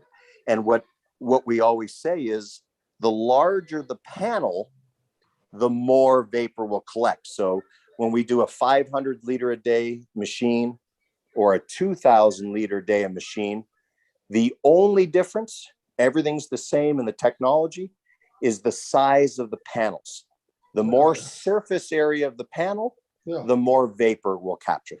That makes sense. Okay. I was just wondering, that's mind blowing. Absolutely cool. Cool stuff. I'm not going to be able to sleep tonight, so thanks, Sean. Thank you very much. I can't sleep either after talking to everyone. I'm excited too. Yeah, that's beautiful. Thank Don, you. I don't know how much time that you have with us here. I do have a few hands up. I know Jeffrey's got another question, but there's a couple ladies I would really like for them to answer questions, which is Gladys and Marcianne. Jeffrey, would you like the ladies to go first, and then you could jump in? Sean, what kind of time you have here, Sean and Bob? Oh, thank you so much. It's my pleasure. It's my honor. This is what drives me. This is what I live for. This is my passion. So I appreciate so much everyone's time. And as you could probably tell, and my wife jokes with me, I could talk all night about this, but this is what I love and live for. So I'm here, and as long as my battery will permit, I'm happy to, again, it's my passion to share just simply, what I know, what I've learned, and what we're all doing together. So for me, it's a great joy and a great honor just to share all of this with you. And again, I'm very grateful for all of your interest, all of your help, all of your support, and the relationship, and the beautiful, beautiful project I consider we will do together. Thank you, Sean. You just say when your battery's getting low. Real quick, have you designed a refrigerator for our water filter system? I know I have a fridge with a filter. Have you designed that? I know you got to be thinking about it so we get clean water right out of our taps. Oh yes, our same technology, our same core technology that's in the straws is available in all sorts of commercial applications. So it could be a home filter on the tap. We actually have a small mechanism of it in the water harvest system, even in the desal. So yes, the technology which we've proven to be the most encompassing filter in the world, absolutely can be in any size or any application that anyone would like. We found that, of course, going with the straw makes it extraordinarily, easy. And as Bob touched on, it's like our immediate solution. It's our Band-Aid, because there's nothing easier than most people around the world that we're trying to help and save, as we know, don't have running water or don't have some of the good problems. You may have seen our viral campaign with Water is Life. It was called First World Problems, or Third World Problems, said by First World. It was really, really impactful and interesting. But yes, we can deliver or customize. We would be glad to customize for Obless or On Passive our actual technology, but encompass it in any type of product or delivery system that you like. And again, we're happy to private label it or have it be your product or your system, whatever way would serve you best. Oh, thank you, Sean. If you don't mind, Miss Gladys, can you unmute yourself? And Marcina, I'm going to get you right after Gladys. Thank you for having me, Chris. Thank you, Sean, and your buddy. You did a very great job. I'm so happy to hear about water tonight, because it's one of the biggest problems that we have in Africa. And thank you very much for that conventional sip straw. How many diseases it's going to prevent if you don't have to wash it, and you can use it for such a long time for a large amount of water. Thank you so much. Oh, thank you. Yeah, I'm also very happy that you're about capturing water vapor 24/7. I'm so happy about that because being in Senegal, you know that we have rain about 6 months average of the year, a lot of rain, and about 6 months it's dry. And it's a shame that after a lot of rain, for those 6 months, still we have people suffering of hunger because they don't have ways of conserving water that they had so that they can continue using during the 6 dry months. Now, my question is, this technology that you have, can it be used in irrigation, especially in farming? Because places like Africa, agriculture is the backbone of the economy. Can this system be used for irrigation in farming, or it's only for drinking and washing? Oh, thank you so much, Gladys. That's a wonderful question. And my best to Senegal. You're there near Bob. I've spent a lot of time there. I lived in Bamako, Mali for many years. I'm very familiar, like most of the world, with, like you touched on, the rain cycle or the rainy seasons, and how it's either literally too much or too little. And that's why, again, the importance of having, the harvesting any day of the year, all year round, anywhere on the planet. And the answer is yes, absolutely. It could be used for agriculture. I concur with you fully that through most of the world, right, the agriculture is the base and the core of the economy, and all the development. What we do there, Gladys, is essentially the machine or the technology, right? The water harvest box, if you will, just does its job, right? It just does its processing of harvesting the vapor to water. It has a little, like a tube, just like a little tube where the water comes out. So each application or each customer or, every agricultural community or farm owner or landowner absolutely could use it for for their land, for their crops, as irrigation. So all the machine does is, it does its process, it's capturing the vapor, it's turning it to water, and it comes out the tube. So of course, a steady flow rate, it's a constant steady flow rate. So therefore you could take the tube and you could just fill up a tank. I know in West Africa, they use Ken tanks a lot. We know them in North America a lot as the roto tanks, but essentially you could just literally have the water flow through the tube onto the land, right? Onto the crops right there. Or you could continuously be filling up a tank. So again, the machine will just do what it does like a refrigerator. It'll constantly be harvesting. The water will come out the tube, and then each application can do what they want with the water, right? You can put it into jugs, you can put it into tanks, you could just let it run right onto the land. Thank you very much for that response. That makes me even much happier. Now, next, you said that you produce your products in Canada. Being that you are in Senegal and you see there is a huge need of what you have in Africa, even though I know it's needed also in other parts of the world. Are you considering probably having a plant in Africa to cut down the cost of transportation of the equipment? That's a very important question. And you've touched on it so well. Like all manufacturing and all products and all global distribution, that is a very big consideration, especially these days, as we all know, cost of shipping and cost of materials has dramatically augmented and increased.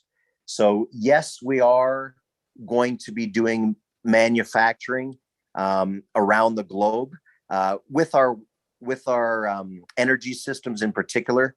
We are going to be opening a manufacturing facility in Africa. Actually, Senegal is one place in the free trade zone there in Dakar that we've considered. So we will go all over with the straws.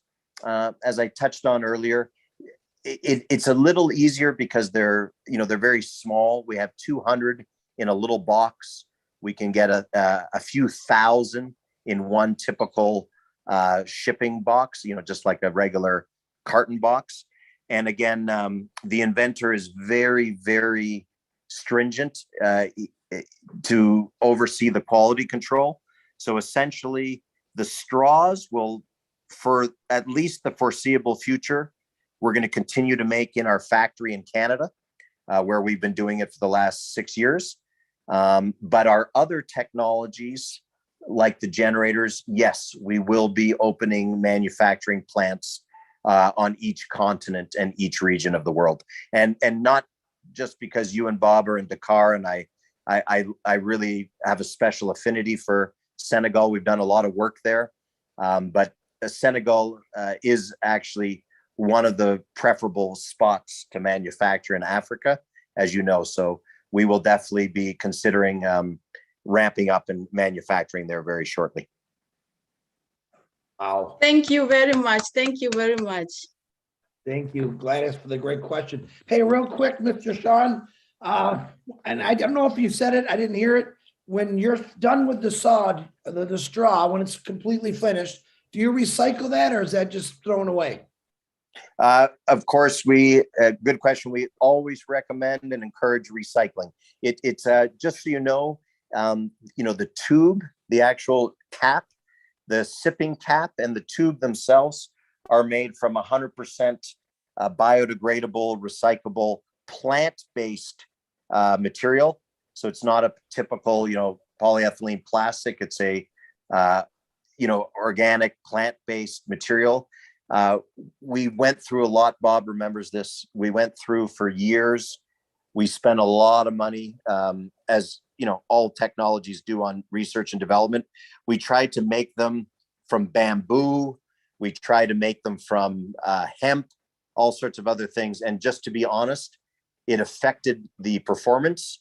So as much as we'd love to make the straw from, bamboo or plants, it honestly affected the performance of the straw. It just didn't hold their function as well. And again, this is life-saving matter, so we don't want to compromise the technology. So we continue to make it in the plant-based, recyclable, biodegradable plastic. Wow. It just works best. It just works best. Just like in passive, this keeps getting better. Listen, I have so many questions being sent to me. Is there any way that I can get these questions to Jeffrey, and I could send him when on your leisure time, maybe answer some of these, because there's just way too many questions out there. With your permission, I'd like to compile a list and I'll get them to Jeffrey, because I'm definitely going to put Jeffrey to work, because I know he just gave me a lot of work to do and I'm real happy to do it. If that's possible, that would be great, Mr. Sean. Yeah, thanks, Chris. Our pleasure.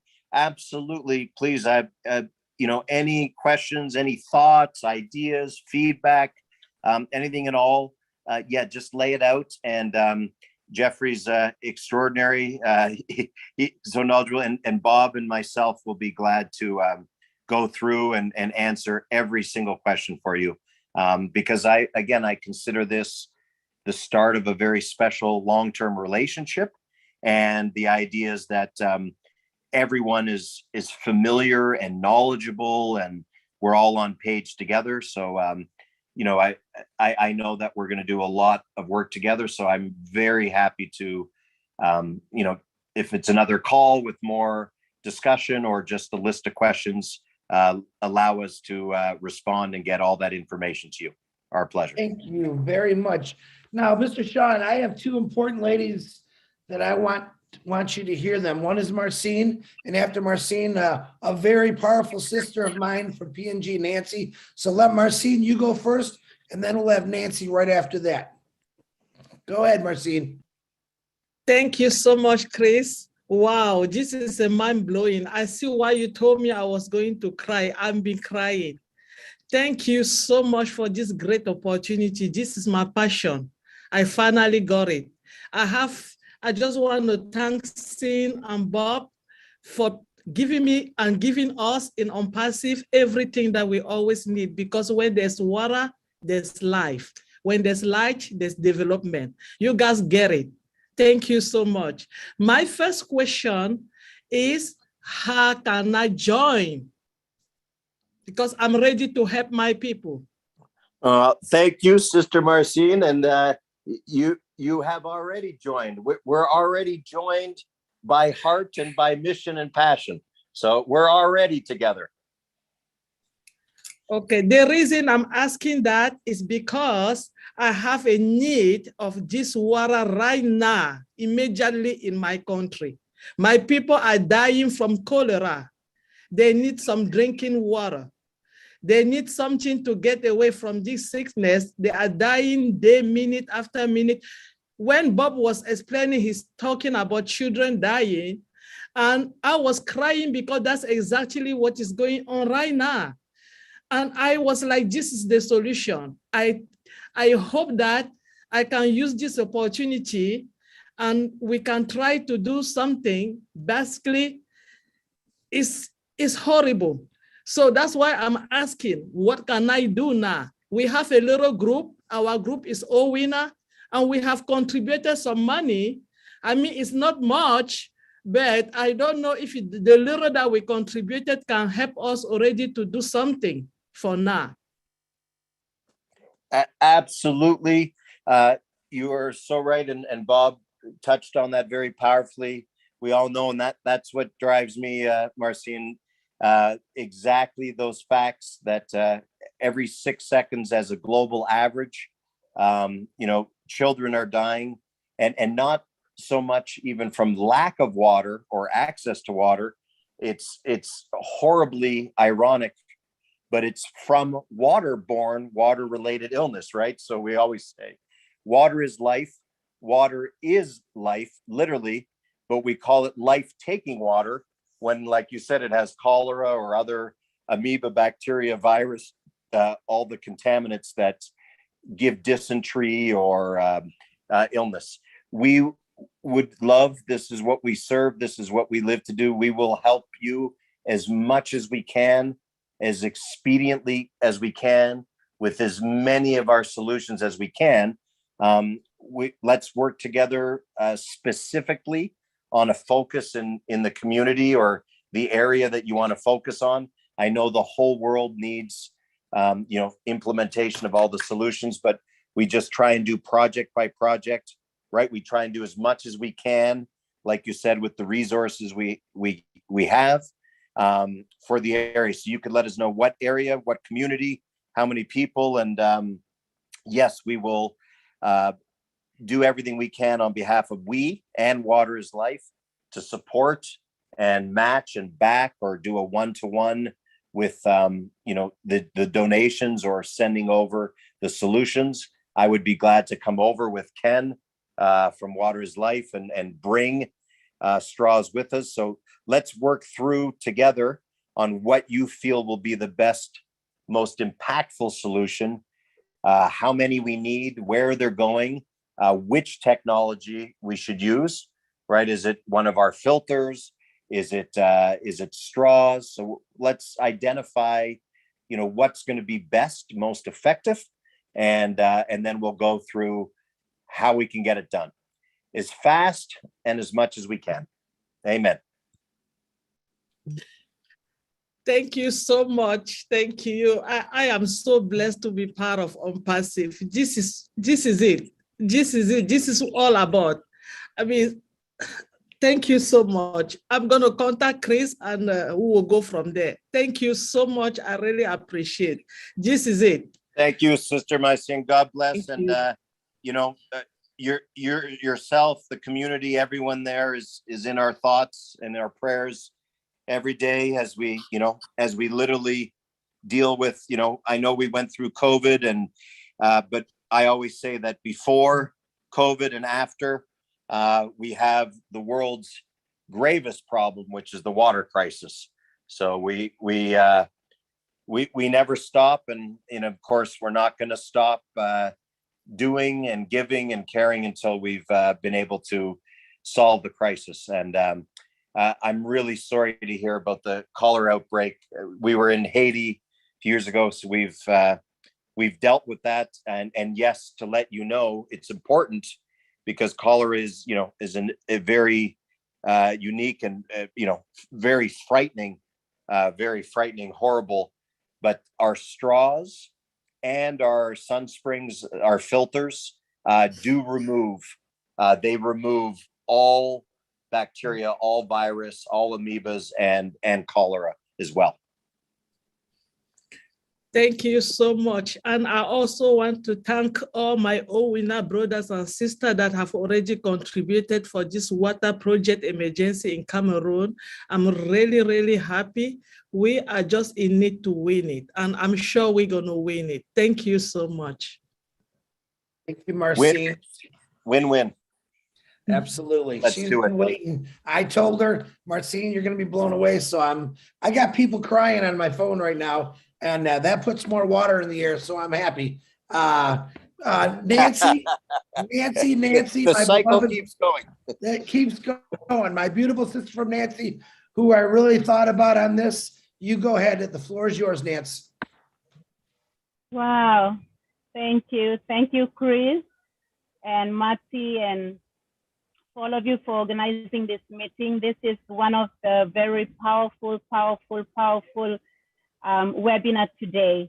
And thank you to Bob and to Sean for coming on. And I didn't know that you were founders.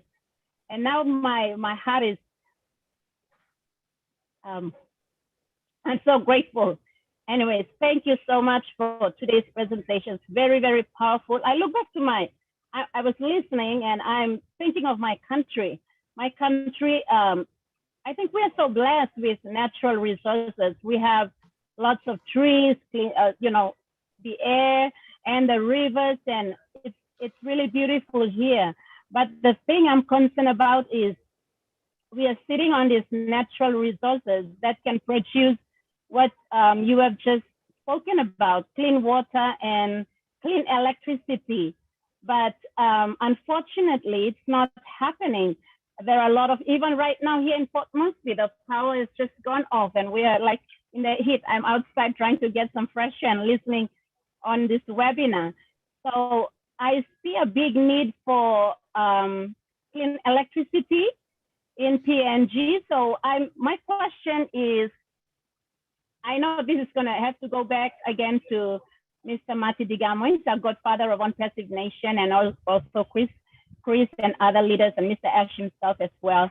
But I just want to throw it out right now and maybe get some thoughts on this one. What are some of the requirements that we would need for a country like Papua New Guinea to have clean electricity? Because I think, I don't think I really understand this 35% relative humidity, but in PNG, it's very hot. There's a high humidity here. So I believe there's a possibility of us having this rural electrification that is clean and that can be generated in every, like you're talking about reaching out to schools and to people, in remote areas. And this really applies to me. I'm sitting down and I'm thinking back to all the villages and the schools, and we have kids that are crossing rivers to go to schools, crossing, dangerous terrains and mountains to go to school and get all this, cross over, swim over the rivers. They have to hold their books and bags, in the air while they're crossing over to go to attend school.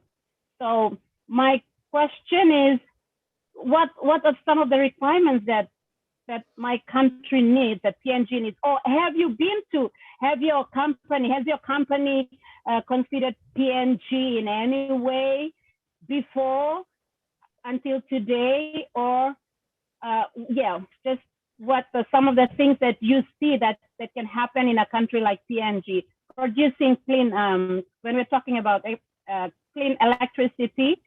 And we have rivers, but I really like the idea about the straw, because in the province that I come from, not my home province, but the province I was married to and grew a family in from, we have this palm oil company Right. And they give fertilizers for the oil palm growers, and they scatter these fertilizers. It's very, very, it's actually contaminating our rivers right now.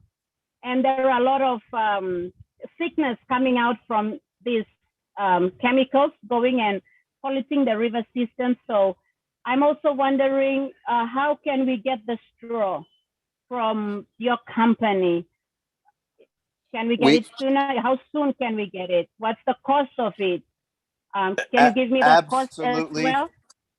Well, first of all, our love and sending you all of our energy, all of our good, clean, powerful, positive, supportive energy to Papua New Guinea. I've been very blessed to visit 77 countries on our beautiful planet. I hope that I will be able to visit every one of them on this planet through my lifetime and visit all of you and all of us together, cover the globe. The answer is categorically, we absolutely want to come to Papua New Guinea. We want to go to every country, every corner of this planet. And there is nothing that is needed. Our water systems, our water filters, the straws, and the energy systems are designed to work anywhere on the planet. So Papua New Guinea, I know, is a beautiful, beautiful island. Like you said, all the natural resources that are there. But the wonderful news is that our technologies, all of the systems, all the things that we've talked about, we could send over straws tomorrow to Papua New Guinea, and all of our technologies will work day one anywhere in the world, especially in Papua New Guinea. So I look forward. I'm very honored to help serve and help support and bring everything over there to Papua New Guinea. And I know Jeffrey and Bob and myself and everyone from the Blessed team and On Passive team want to come and visit you on the beautiful island. Thank you. Awesome. And also, I would like to thank Jeffrey as well. I guess that's the connecting point to Mr. Chris Johnson, and that's how we're all connecting together. Thank you. My other question is about to Bob, or maybe you can answer them, Sean. It's about the generator. He mentioned something about a generator that is not, that doesn't work with fuel, with the wind. It just goes on. I'm really interested in that one. Yes, Bob, you're more than welcome. You're extraordinarily articulate. If you want to share with our sister a bit about the generator technology, that'd be wonderful. And yes, Jeffrey is our the heart of all of this. He is our interconnector, and please, exactly everything we do together and through Jeffrey, who's united us all, and he's our bridge and interconnector. Awesome. The thing I mentioned about that generator is that the fuel prices in the country has really gone up. It's gone up, and a lot of our rural communities, they live on the generators to generate electricity in the villages. So that's why when I heard about Bob mentioning that generator, I was really, it really interests me. So maybe we can get the word out to our people, and I don't know, start purchasing from you guys or something. So yeah, go ahead, Bob. Yes, I'm not the scientist. I know a little bit about some of the unique materials and technologies, but essentially the easiest thing to just keep in mind is there is no need for an external stimulus, so to speak. There's no need for petrochemical fuels, no need for wind, no need for heat.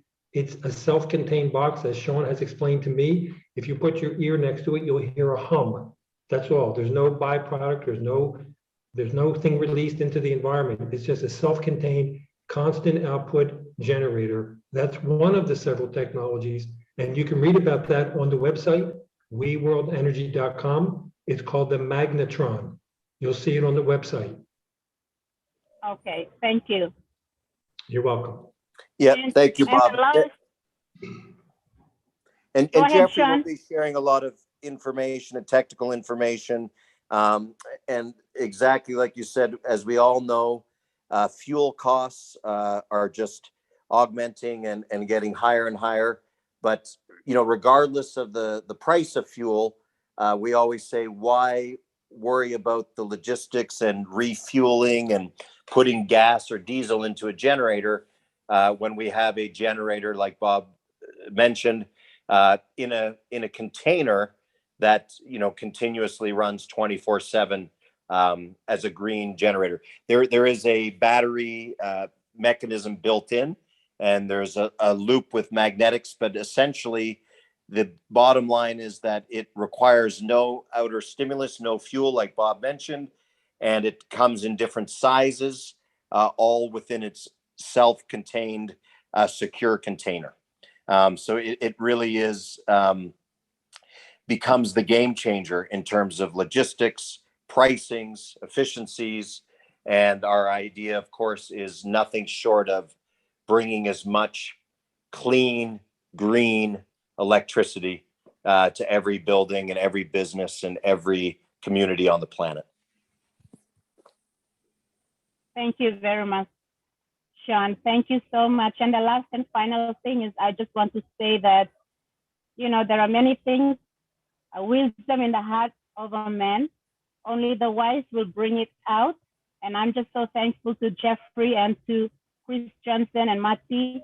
The wise always bring out the best. And thank you for blessing us today with Mr. Bob and Mr. Sean today. Thank you. I appreciate your time and for giving us a wealthy information with the highest value.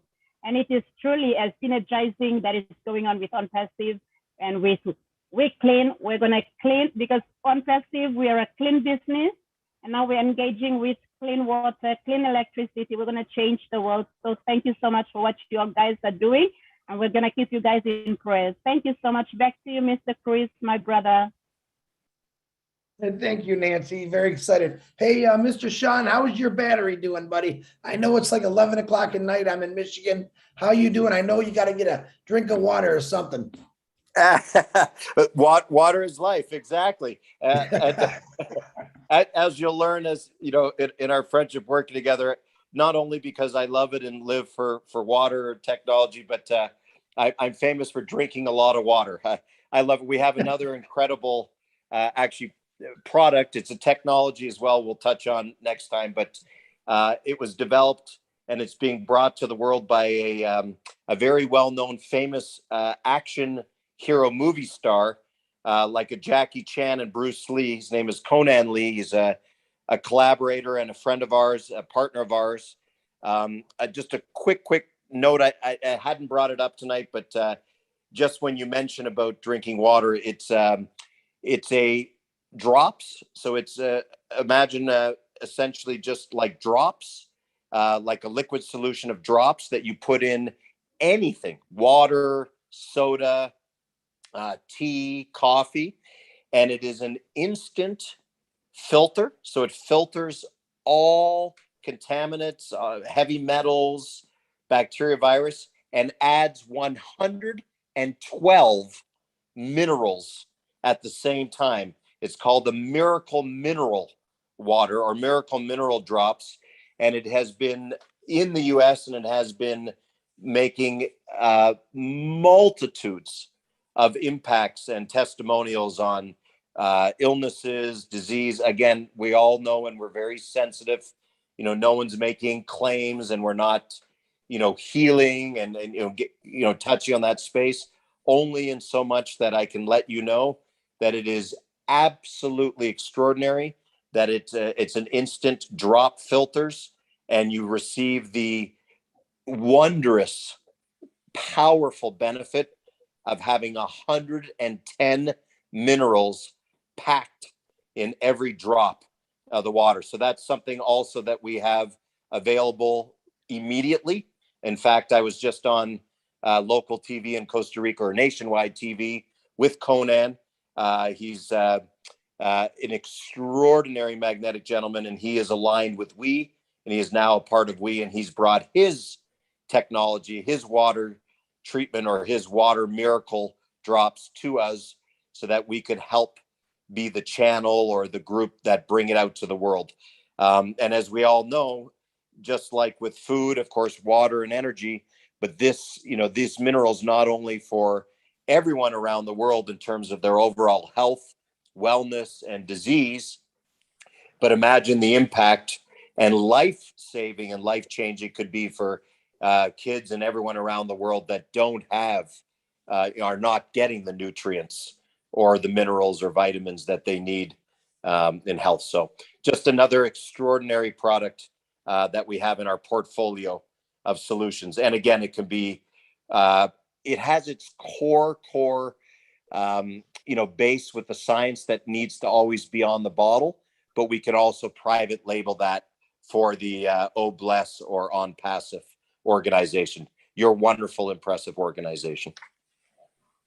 Thank you, Sean. Hey, guys, I want to let you know, and to Mr. Sean, I would like to talk to Mr. Ash about maybe starting our first Bless before we launch, where the angels, you all know who you are.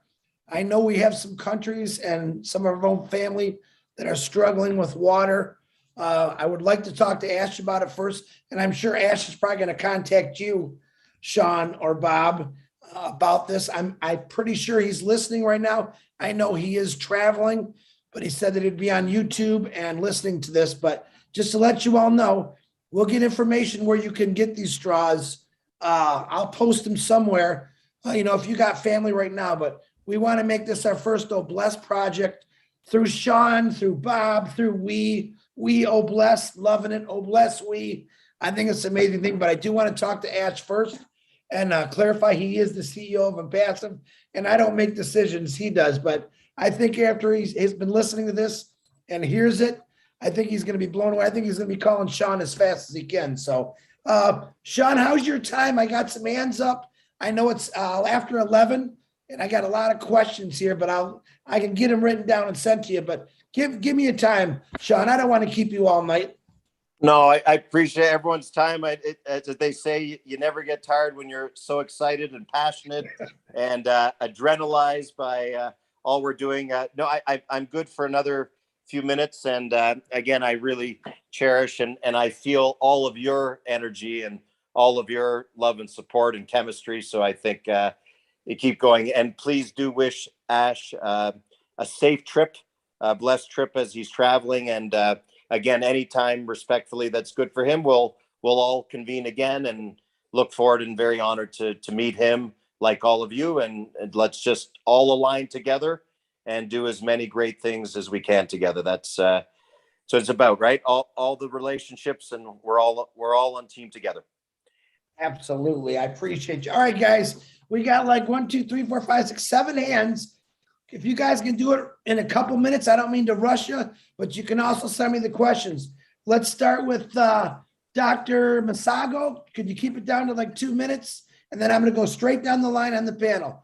Doctor, can you please unmute yourself, please? Hi, everyone. This is so exciting. And thank you for bringing me in. Chris Johnson, I've been dying to talk. I really am excited about what Sean is saying, because I have lived in a country where I've also held children in my hands dying because of water issues, because of HIV/AIDS, because of many other illnesses. So you are an answer to the world, really, Sean.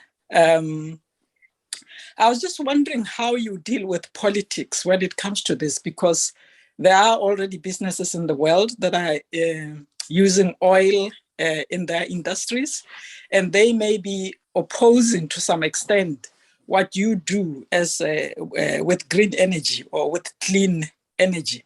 I'm saying this because in Botswana, for example, one time there was an introduction of there's lots of sun in Botswana, and there was an introduction of solar panels in communities, in many, many communities, just to test that project. And somehow there was a sabotage in such a way that the project didn't work at the end. And we believe it is because of these powers behind about wanting to do their own businesses, even though it's in an unclean way. So how do you deal with that? But otherwise, I would like to say I cannot wait for this project and for Bless to start, because I live in Norway. I started a foundation here again because I had started one in Botswana. And we were trying to use reverse osmosis to help provide clean water in the Kalahari Desert. And it is very, very expensive. And as a charity organization in Norway trying to fundraise, we couldn't reach the money. So we are still actually trying to fundraise for that project. So you are just an answer to us. So I'm happy to be here, but I would like you to respond to my question as well. Thank you. Thank you very much, Doctor. It's an honor and pleasure to meet. Blessings extraordinary what you've done and the project, and you know, you've really touched me by sharing, and I can really identify with what you said. As I had mentioned, you know, in the honor in fundraising, but a lot of the challenges and a lot of the, you know, difficulties and sometimes even frustrations, right? When we want from our heart so much to help and get the project done and bring a solution. And, you know, we're limited, so to speak, by the resources, or, you know, having to depend on the fundraising. And as I had mentioned earlier in the call, that's what inspired. That's why this We initiative and, you know, our global movement and project with OBLES and On Passive becomes very important and unique and distinct, because we are not relying on, we are not dependent on, we are not going to be held up by, you know, waiting to do a fundraiser or, you know, do a, you know, a charity project, although that's very noble. And of course, you know, God bless all the projects as I've done. That's why, again, the way we're doing it with the commercial model of the sales and the leasing and the rental program of our generators guarantees us a very good revenue and strong resources to ongoing, continuously be able to have the resources. So that's, again, going back to why it's so important, so imperative, so instrumental that we implement the mechanism whereby we use the, you know, energy generator program to generate, well, not only, of course, deserve profits and commissions for everybody involved, but allow us the resources to do the donations.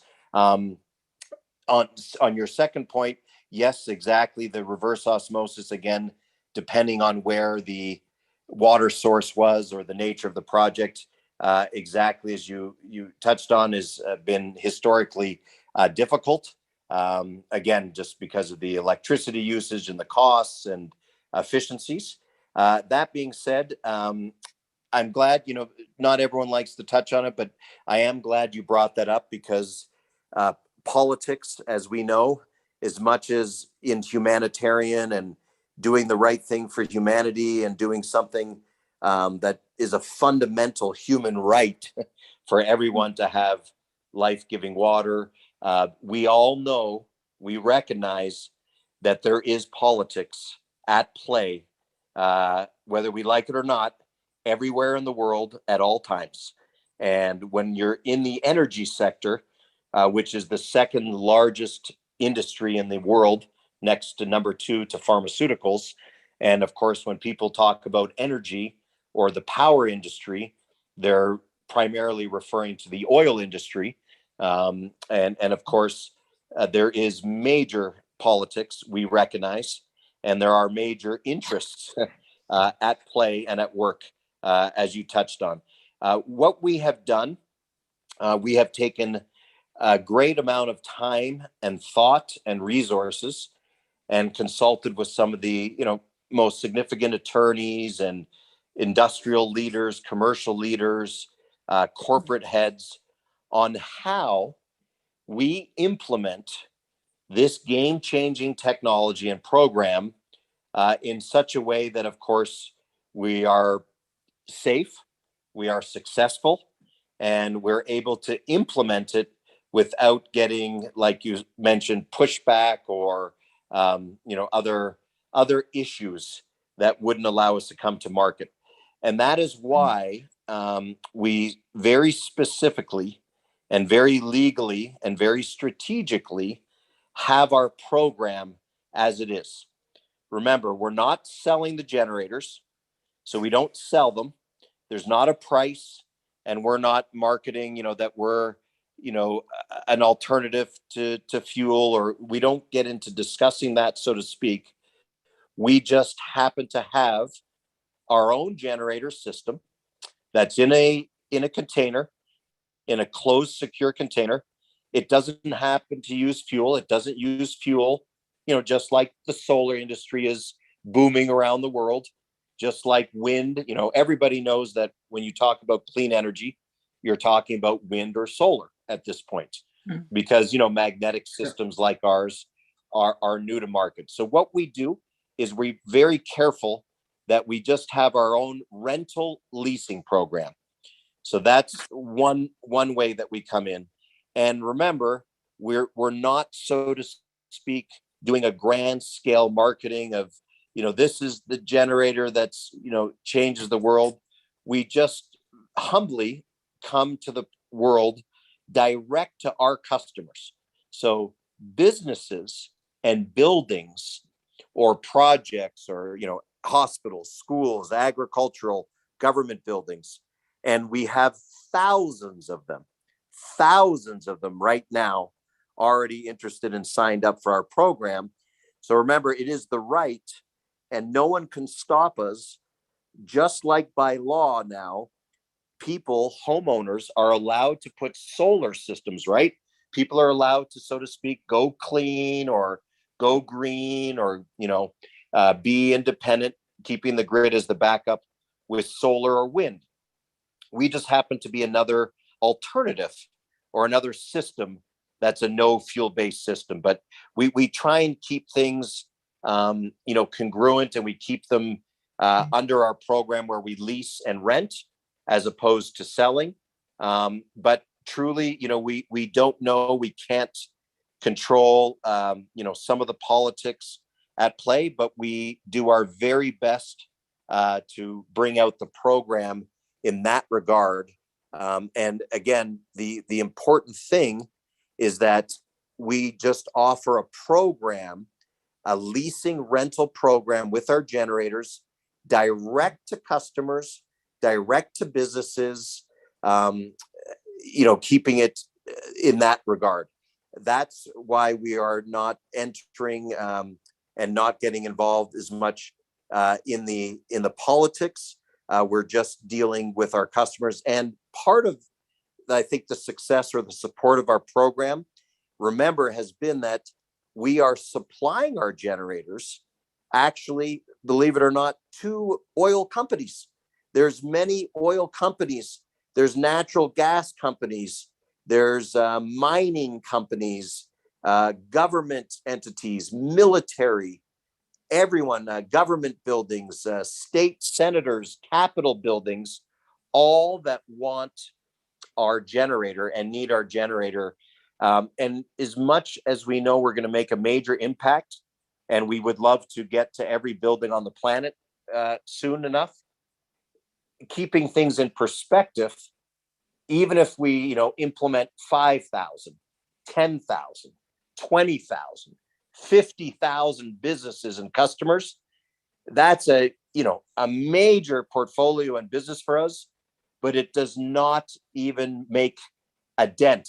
It's not even a small dent or percentage of the planet that still uses, oil or diesel or coal, unfortunately.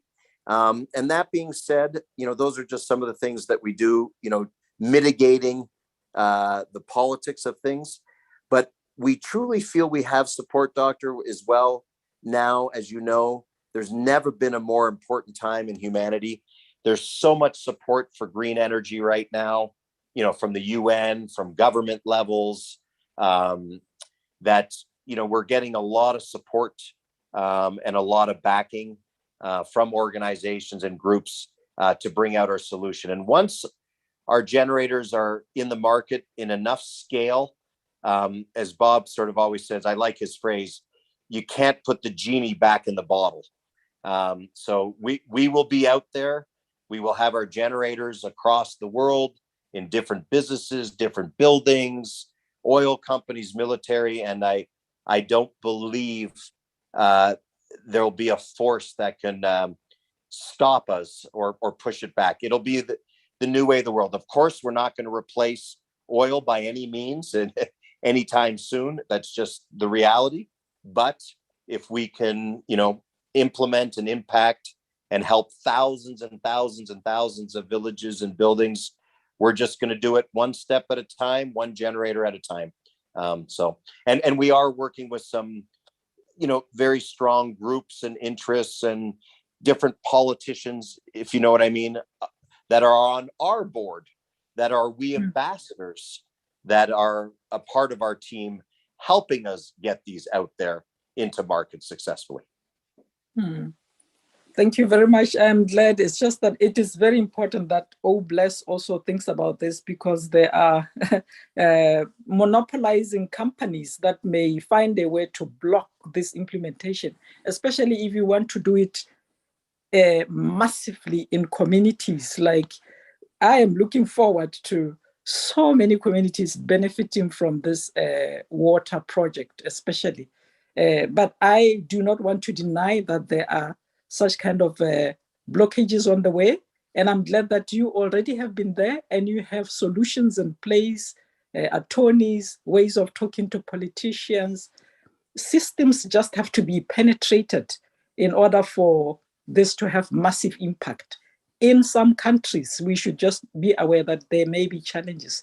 So I'm glad if Bless, Chris, can put that in place to ensure that we will be dealing with such kind of blockages on the way. Thank you. Thank you, Doctor. Excellent. Very, very important point. Thank you, Doctor. Thank you, Sean.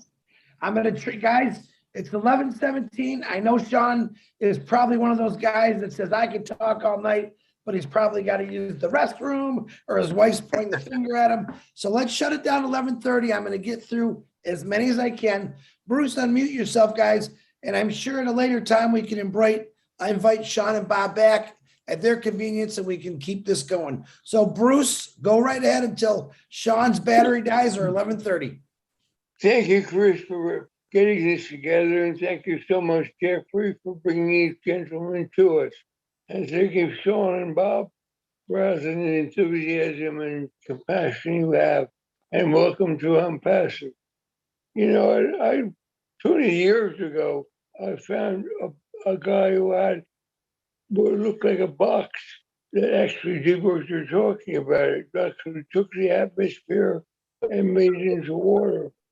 I'm just wondering, and I remember I saw them from Uganda, and it was about trying to make something big enough to help the government do that. But the first question is, I know that the most important things we have is we need air and we need water before anything else will live. But what's the size of a unit that you would have for, let's say, a small village? Thank you. Yeah, you are absolutely correct. Air and water, and of course, food. But as we know, energy drives the planet. Energy drives life and the business, and that's why truly, we as focused on the water and the energy as the two core base most important things or commodities on the planet. Of course, food, but where you have water and you have energy, you can grow food. So that's what we call our final holy trinity, if you will: the water, the energy. As you all may know, there's some extraordinary food growing systems in containers where you provide the potable water, electricity, and you can harvest multiple times more organic food growth in controlled environment containers. That's another technology we're working with and looking forward to bring to the world. But just to address your question, currently we have two sizes. There's two sizes of the water heart. The generators, of course, are in all sizes: 5 kilowatt for a home, 20 kilowatt, 50 kilowatt. 100 kilowatt an hour, 1 megawatt for projects. The water harvest system is 500 liters a day and a 2,000 liter a day system. They could be scaled bigger, but truly what we're focusing on is mass manufacturing, those sizes. A 200 liter a day is ideal for a household or, a family. That's why we sort of have that size, and 2,000 liter a day would be nice for, a small community or a school. Obviously you can stack, or we can align many units together, right? They're not that big.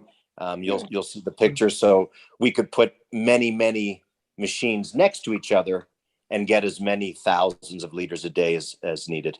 Well, I was talking to was in a government in Uganda, and it was just too big a project, so we let it go. But is this something that can be done in forms of you said you would rent the machines, so would it be like in the form of a co-op, just like you have coffee growers that form co-ops? Could you form a co-op for clear water? Yeah, absolutely. Great point. Yeah, co-ops are used all over the world. Great for agriculture. So great idea.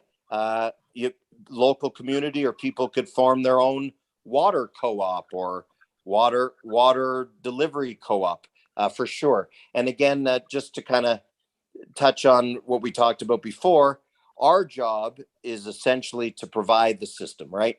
We provide the technology, we provide the system, and then each community or each group or each co-op or each government or organization, whoever has the machines, they'll use them in the way that they need to use them in their local community, right?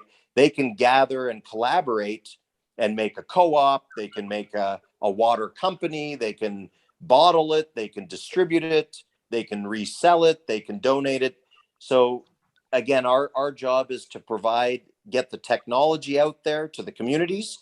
And then, like you said, great idea. Local people can make their own co-ops or make their own organization or their own structure of how they want to deliver the water. That gets the governments out there. I was in Zanzibar when they had terrible flooding and they had terrible cholera. So it's true that you have to get fresh water because there's no potable water during that time.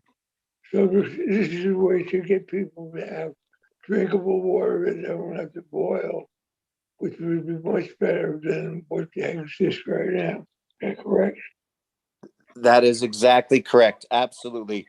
All of our technologies, whether they're the filters and sun springs and desalinizations, everything that we have are all to deliver clean, safe, potable, life-giving water.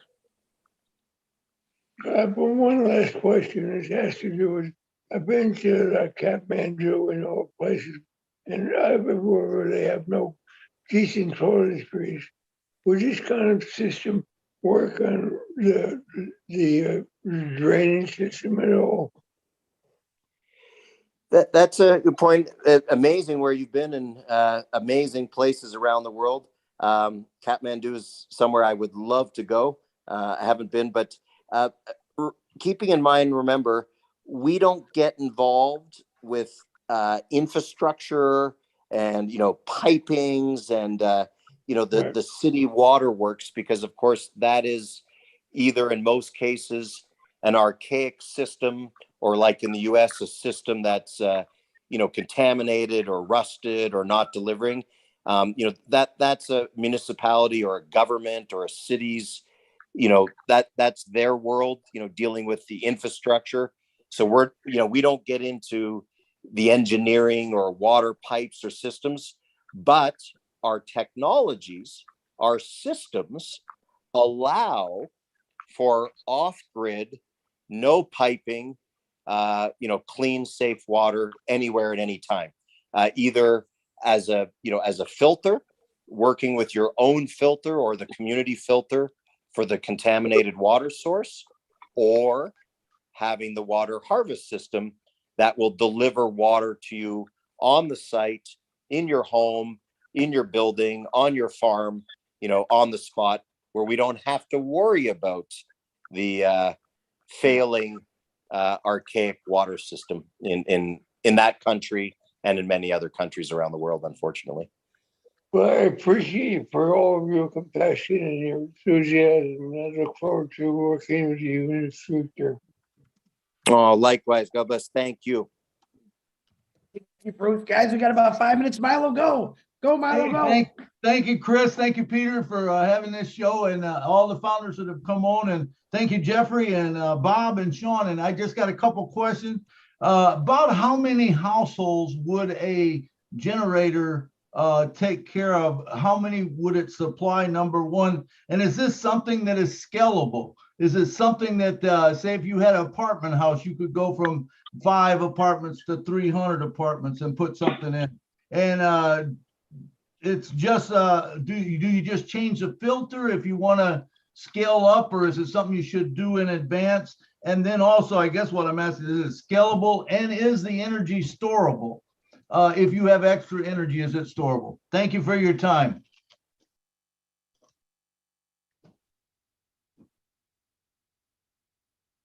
Thank you. Go ahead, Bob, or if you like.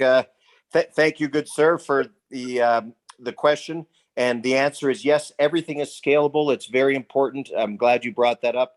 In any technology, in any solution, anything that we're doing, everything needs to be scalable, of course, because there's the individual that may have their home, their humble home, and they need and they deserve light, clean electricity. And then of course we have large buildings, hospitals, hotels, resorts, industrial, commercial properties that need a lot of power. So the answer is yes, the electricity, of course, is storable in batteries. So the generator will output, as all generators do, right? It's going to output the electricity that it's generating on a continuous, constant, base load delivery of however many kilowatts per hour it's rated.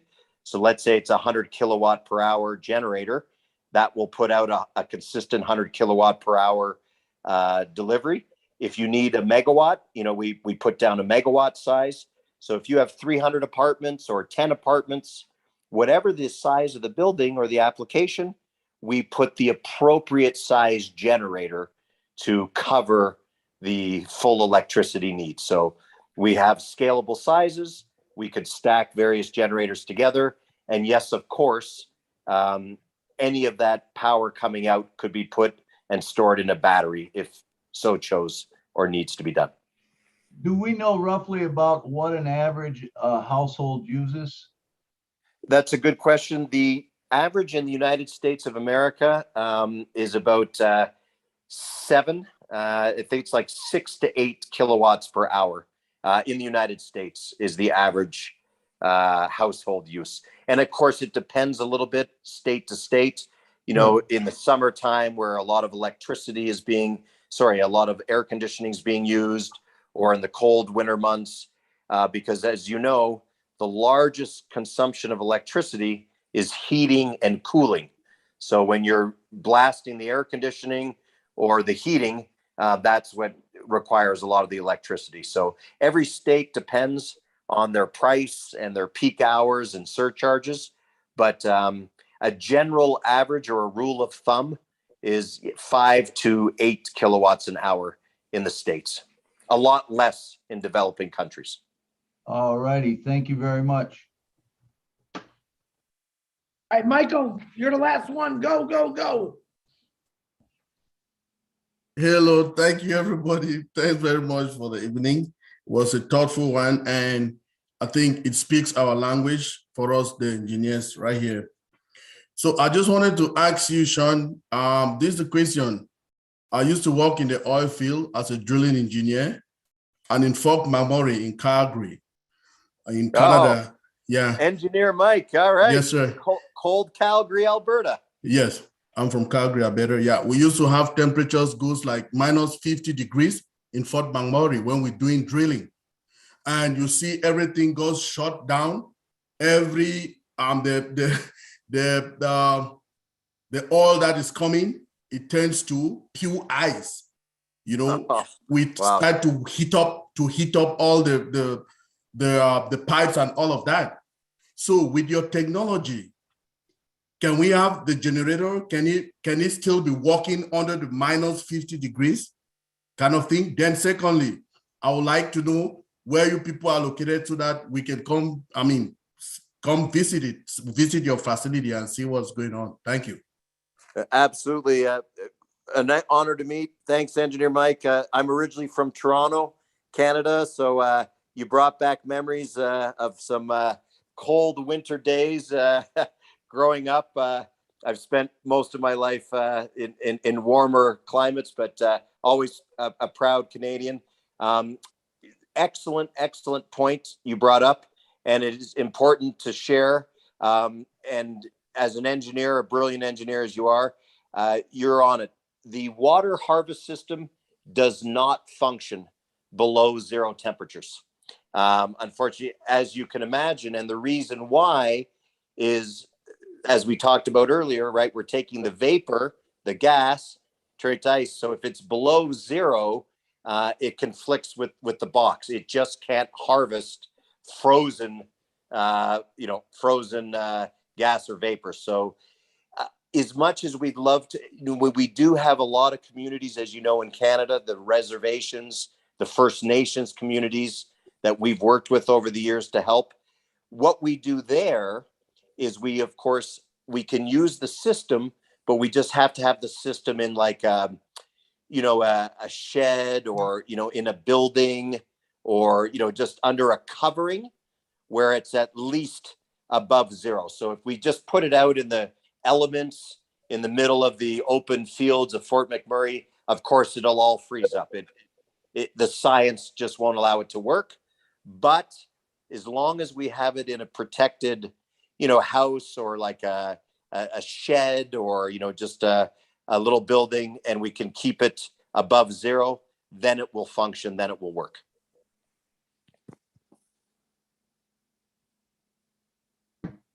Michael, you good?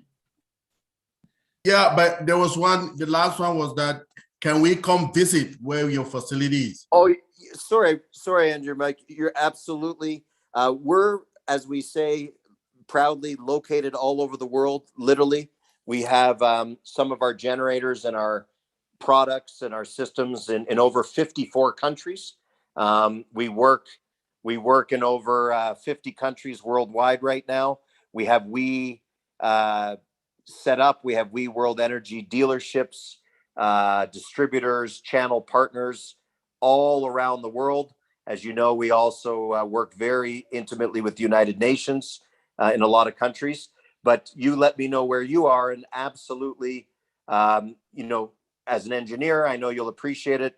We can send you, some of the things like the straws, our other filters, and some of our other technologies we talked about are available to visit in the United States. Anywhere in the world you want to come and visit the technologies, we would welcome that. And of course, we could set up some meetings with, some of the inventors and some of the showcase. We are going to be putting some of the magnetic generators on some what we call showcase buildings. We're working on the state capitol building in Rhode Island and also the UNFCCC. So we're taking a few well-known, prolific, buildings and putting the generator on there, and we'll have a live telemetry camera. So you can come and visit and experience the generator and watch it and see it, as a engineer mind that you are. And for people that can't make it, we're going to have a telemetry camera so people can watch it online. You can actually, just listen and watch it working, and you'll see the outputs of the electricity and everything. So you can see it online, you can visit it in person, and as they say, coming to your area soon. Thank you, Sean. Guys, don't be mad at me. I did say 11:30. I wish I could have everyone talk, but I don't want to take advantage of Sean, even though I wish I could, and Bob. But if you have look forward to our next call.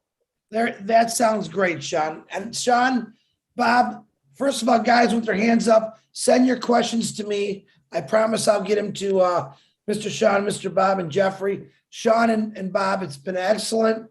Absolutely, really look forward to doing some great things with you guys. Like I said, let me talk with Ash Mafara.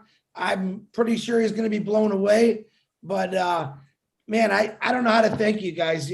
I told everyone this was going to blow them away. Jeffrey got me all fired up, and I think you did that. But I do appreciate your time.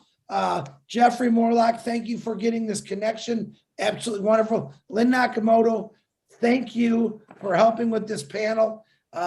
Marty, do you want to say something, Marty? Pretty cool stuff. That's all you got?